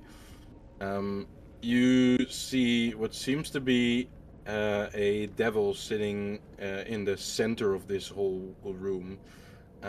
He is sitting behind a desk, and as the three devils approach, he will kind of look up from his scripture and say, "What in the devils? No one is allowed to enter. I said that." And you can see one of the devils kind of walk quickly towards him, whisper something in his ear, and say, "Well, why wasn't I informed by this? Walk forward. What is your purpose here?" We're looking for a friend that we believe may be within the city. Whether you house her here or elsewhere, we thought this would be the perfect place to check. "Has he been informed?" As he kind of looks towards the devil that has just whispered something in his ear. And the devil kind of nods and says, "All right, well, I guess we'll go ahead then. You have any description or name of this person in particular?" No description as such, but name is Anna Gwendol. He begins with the mention of the name to kind of grin a little bit and work through his he grabs a big kind of ledger from the side of his desk, begins to flip through it, and as he comes to a stop, I guess kind of quick because the A in alphabetical order, I guess, is pretty quickly up in the book. He kind of looks up and says, "Yep, what I thought. Yes, we had record of such a name within our walls. She's currently not anymore here, though." Where would she be? "Well, she has been bought up by none other than the Lord himself." Any further purpose as to test to that, must be taken up by Gezra. You don't have any record as to why? She's not going to be part of this little game that he's got going on in 2 days' time, is she? Well, Gezra likes to have his hunting parties be filled with the most exotic creatures, celestials, as he mentioned it. As he mentions it, he kind of grins again and says, "Celestials are one of his favorite prey. So this hunting tournament, I'm assuming you're meaning to point out, could very well be the purpose of this Engwendel. But, you know, he could also have her just locked up in one of her dungeons for pleasure, or just straight up torture. I don't know what his purpose is. We tend to not ask the guy in charge. Well, looks like we've got to visit the page Gazra. And as I'm walking away, I'll turn around like Columbo style. One more thing. Have you heard any tales recently of maybe a mysterious dragon doesn't quite seem to fit in? Out in the area, the land, there. Well, there's one behind you. But other than that, no. As a devil, I thought you'd be smarter to understand the difference between a dragon and a dragonborn. Oh no, I'm not saying that one. As he points behind you, and you look behind you, and you see in one of the walls of the halls or in the room that you're standing now, you see a giant kind of, what's it called? When the body of an animal is dead, but you then set it up. Oh, stuffed. Like taxidermy. taxidermy. Right, a giant stuffed dragon, red dragon, kind of arching over the entrance that you actually just entered through. He's a little bit up though. But... No, not a red dragon. Not as something as common as a red dragon. But... He kind of grins and laughs and says, "Yeah, how common are they, right?" In the fiery plains, I'm sure very. We do have house some dragons. That one, as he points to it again, was a gift from Gazra himself after one of his many hunting parties. Yeah, the dragon. As appreciation to our services. The dragon we seek isn't any ordinary dragon that you will have ever seen in your entire life, to be honest. Sounds interesting. Anyways, I have a lot of work to get to. Anything else you want to know? No. We'll go visit to pay to your lord. Right. Well, I'm thinking, as he looks towards the Devil Guard again, he will be aware of your visit. Or at least request. Was this not the place where we could maybe exchange some coin? Do you say that openly? You're asking the police if you can exchange coin illegally? No. This is we're in the citadel of the damned. Yeah, you're suspecting, Ios, that the exchanging of that coin and to soul coins and stuff is done by the ones waiting on the square. We're there, we're at the citadel, right? We're not. Yeah, you're at the citadel. Okay, yeah. But it's not. Cool. You're in the citadel. Yeah. Yes. Let's not go. The police. Yeah. Let's not start knocking ourselves to the police. Yeah. Hey, we want to illegally exchange. We want to completely bypass the entire, system that your lord has set up. Yes.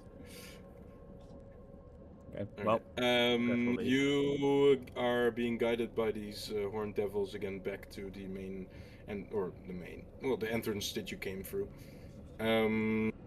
As you kind of reach the exit of the Citadel's tower again, you look upon the stairs that were just a moment ago filled with a angry crowd that tried to push through and reach the horned devils that were actually flying you up. But what you encounter now is just almost like a pile of bodies. Maybe one or two of these devils, but most of them just being mortals. Dead bodies kind of piled up at the beginning of these stairs. And a big circle that's been set off by the guards to kind of get the situation under control again. Okay. In the dead bodies, I assume it's just an amalgamation of different people, humanoids, yes, adults. Any children? No, not really. I'm just gonna stand Maybe there. some that you could confuse as children because they're like halflings or gnomes or that sort of thing. But I'm just gonna stand there for a moment, staring at each one of the devils. Just basically submitting their face to memory. Well, there's many of them, but yeah, sure. Yeah, as many as I can. Right. You are being flown down again by these horned devils that guided you through the tower. At the point of your return, the devil that you talked to before grins at you again, in particular, Al, and says, "Well, any information we could hold you accountable for and get that conflict of yours you were talking about?" More than enough information. Great. Well, looking forward to the conflicts. Goodbye for now. I'll just have a quick look around the bodies around me. And I'll just... As you walk past, or as you walk down the stairs again, you encounter many of them, so... Yeah, and I'll just turn around and say, you may expect that conflict sooner rather than later. And I'll just carry on walking off. Right. You have to kind of, like, get, like, a route through the bodies, actually. Like you did within the square, but now more denser, even, as they're just kind of laying on the ground. At some point, you guys reach the base of the stairs again. Ayos, you wanted to exchange some gold right now, or are you gonna wait? Yeah, there's a person that looks like they're interested. Unfortunately, the gold beam is dead. Bottom of the bodies. Yeah. Oh, I'll take his pouch of soul coins. Right. Make me an insight check to see if you spot any among the crowd. Or perception works too.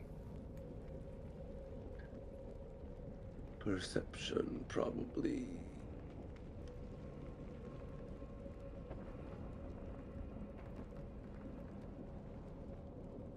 Yeah, I don't know where Luca is particularly. maybe he like stayed behind in the gondola this entire time, something like that. Just run off. Right. 21. Alright. Walking through the square again, you reach the kind of point where the devil's guards have set off like this barrier to keep control of the situation. Kind of separate the crowd from the pile of bodies on the stairs right now. You reach that point, and as you kind of walk, they kind of make a little bit of an entrance for you, parting the barrier that they've made through the sheer bodies of devils. As you reach the crowd again, you don't really have to like search for anyone approaching you, because they're all like approaching you and they're grabbing hold of you and they're kind of like asking like, what did you do to get in there? Are you able to get out? Is the material plane accessible? That kind of thing happens where you almost get overwhelmed by the sheer amount of like people asking and grabbing onto you. The desperate be desperate. There's not like you see like some people that you might think like could be trading stuff, but it's hard to discern from the crowd kind of just mobbing around you. I also will try to like say calmly, we don't have any more information.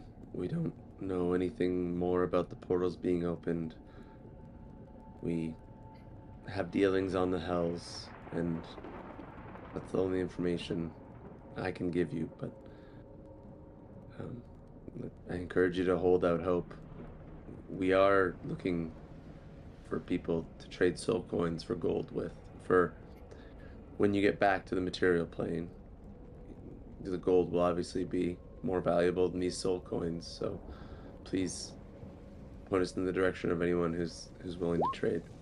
As you like say this to the crowd and stuff, or like say this to some individuals that like grab hold of you, you get an actual like, as you finish that sentence, you get a soul coin tossed to your head, to like, and like some scream from the background, as in like, give me the information to get out of here.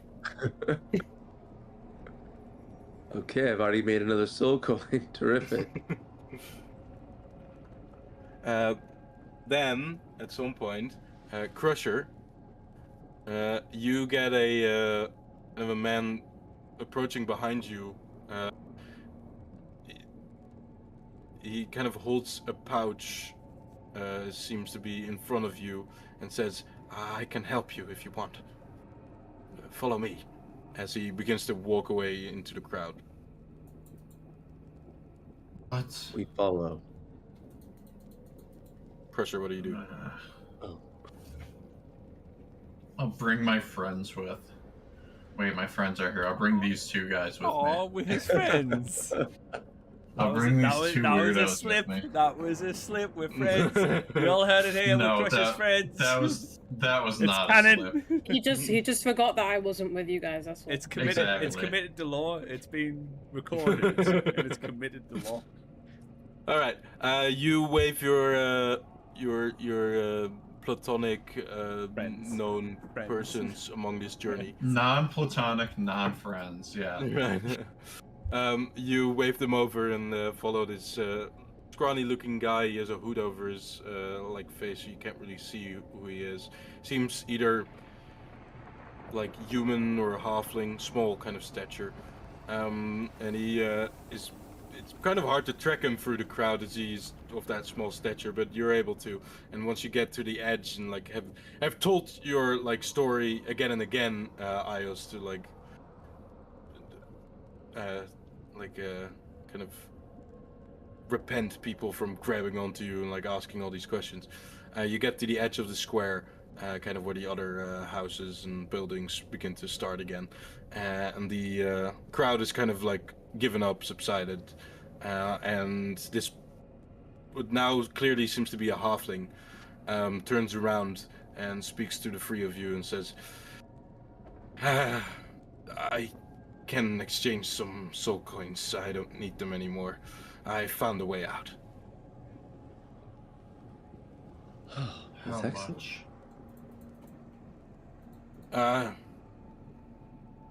Well, my usual rate would have been about 5,000 per soul coin, but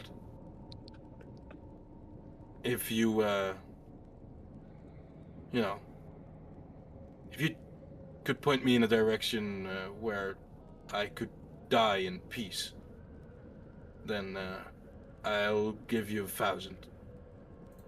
You could die right here very easily. As Crusher says that, I'll pull out my sword. Out of obvious reason, I don't have the soul coins with me. Yes, everyone just... I still enjoy it. He wants to die. I'm willing to oblige. Okay, Right. Good sir. Go on. Well, killing me without knowing where I have hidden my stash of soul coins is probably not going to be very useful to you. So I'd suggest that you pay me the money and then I'll bring you to the soul coins. Wait, I thought payment was First, just giving you the I need some information of where to die. clarification. You want to die, Right. but you want gold. Well, the gold will pay for my funeral when I get back home. I see. Okay.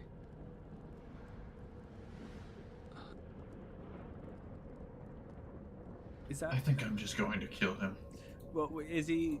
Is it a halfling that we're speaking to? Yeah, halfling. Is that quite literally the only way that you think you can get home is by death? Well, clearly there's no other way to get home, so yes.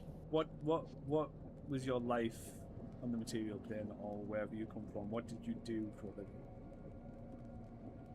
I did exchange rates, like I do now. You didn't do any kind of adventuring. You're not adept with a specific set of skills.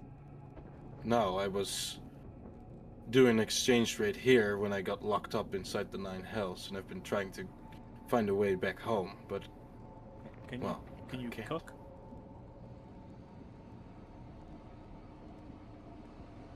Not particularly well. Do you clean? Are you able to clean things well? What do you want from me? Does he wash up? I'm Never washes up. looking to Does see what kind of benefit it would be to have you travel with us. Then I don't want to travel with when we you get out the unless you have a hells, way we can out. we will be able Wait. to get out the hells, but we have to travel in further before we can get out. We have a crew on a ship. I'm just trying to figure out if you're going to be worth taking as an extra mouth to feed across the hills. Make a persuasion check. I think we He's were pretty speaking, convinced of his death story. pretty sure we were speaking common there, right? We weren't speaking infernal. Yeah. No. 27, was it? That's not bad. A ship? Where? Where is it located? It's located outside the city. We have a crew. They're traveling with us with the guarantee that they'll get out of the hells come the end of our mission. How do you guarantee such a thing as to the situation that's going on? Because us being here is to put a stop to the situation going on. Well, you did seem to have some special privileges getting into the Citadel. Somehow.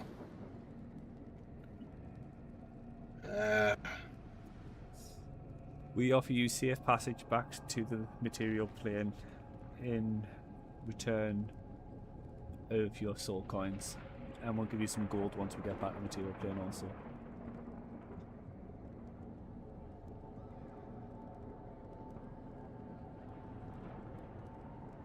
If you give me a way out of here, and a guaranteed safe passage, or at least a passage that won't kill me, have to result me in killing myself to get back home, try to.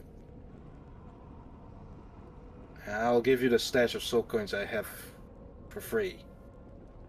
That's fine, all you need to do is Keep just your gold. stay with our ship at all times and within the crew, and whatever you do, do not betray us. I wouldn't dare to. Follow me, as he kind of begins to walk again throughout the little, like, hallway you have found yourself in. Or hallway, more like a street, I guess. As you're following along, you begin to realize that you're heading towards Camus Estate. Kind of to the east, southeast of the Citadel. And near it, near one of the buildings, he kind of reaches it, and you see that there's some sort of like natural rock that has remained here on the side of one of the buildings. As he kind of begins to push against one of the rocks that seems to be loose with a lot of effort, as he is a halfling, you can see that he uncovers a knapsack and pulls it out and says, "This is all I got, but it will suffice for most buyings inside this." Alright guys, let's kill him now. place." No. As he hands you the soul coin and says, "Do I go anywhere? Where?" Follow us. We'll head back to the gondola because we need to go across the What was your name? island. What was your name again, good sir? I didn't introduce myself, but you can call me Ripper. Oh, that's a film with a whole lot of confidence, putting him on the ship with innocent people. I suddenly have faith in this guy. Instant Ripper of regret. souls. Instant regret. Oh, well, no, my friends called me Rip-Off, because Oh. I used to do the exchanges back home as well, and they made a joke of it. But I can assure you my exchanges are fairly well, doesn't matter, because I'm giving you these for free, of course. How If you many can guarantee me. how many soul coins has he given us? You have not looked inside the pouch, but as you do, roll me 2d8 plus 2. 12. I want to add my inspiration to this. No. No, you can't. Only your d20s. 12 soul coins.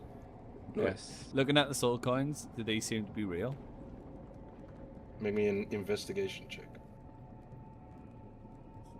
Investigation. I'm really not good Can I at help him? Yep, they look real. You have no fucking clue. No fucking clue. Yeah, you can help him if you want, Ayos. I might just do my own investigation. Yeah. check. Hey, Ayos, have a check of this. 16, right. Roll me another 1d4 plus 1.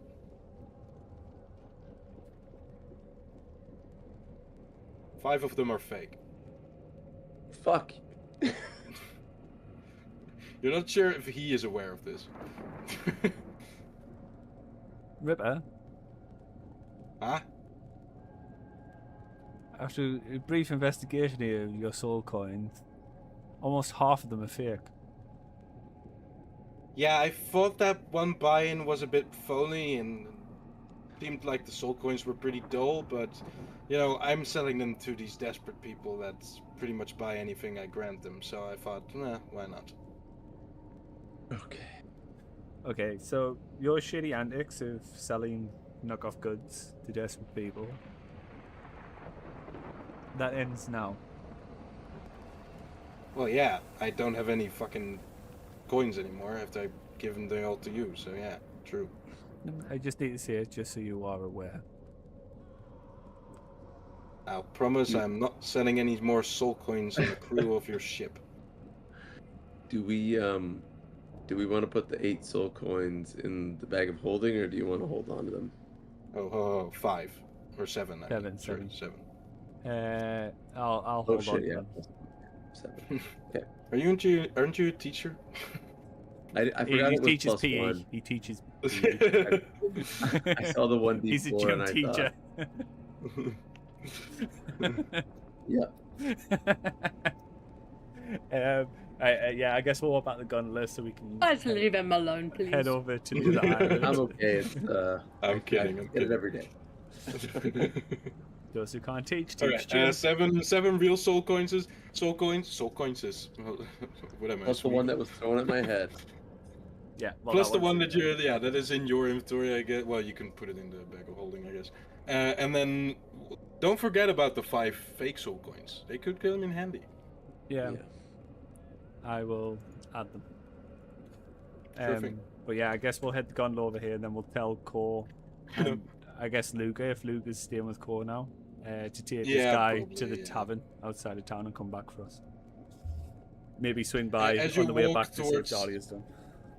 Right. As you walk towards the gondola, you find Kotam and Luca there, and you will be able to head out. I think. What, are you going to the ironworks or to the ship to bring back this halfling Ripper? We'll take him to the actual tavern outside of town where the rest of the crew is. Okay.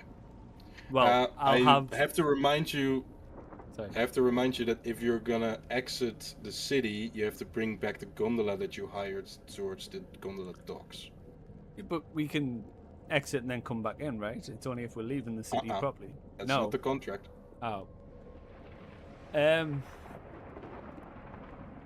then you would have to hire a gondola from the city gate to like go down, and then probably hire another one to go up again to enter the city. Right. Well, I'll ask Luca and Cord to take him to the gondola place near the city exit, and then hire a Sure. gondola to take him down the tavern. Just get him out the city. Okay. Just get him out my sight. He's already been more trouble than he's worth. All right. Sounds We're good, gonna mate. do that next session then, because Yeah. then you guys can explain who the fuck this halfling is and why we're paying the soul coin to get him off or onto the ship to Vuk.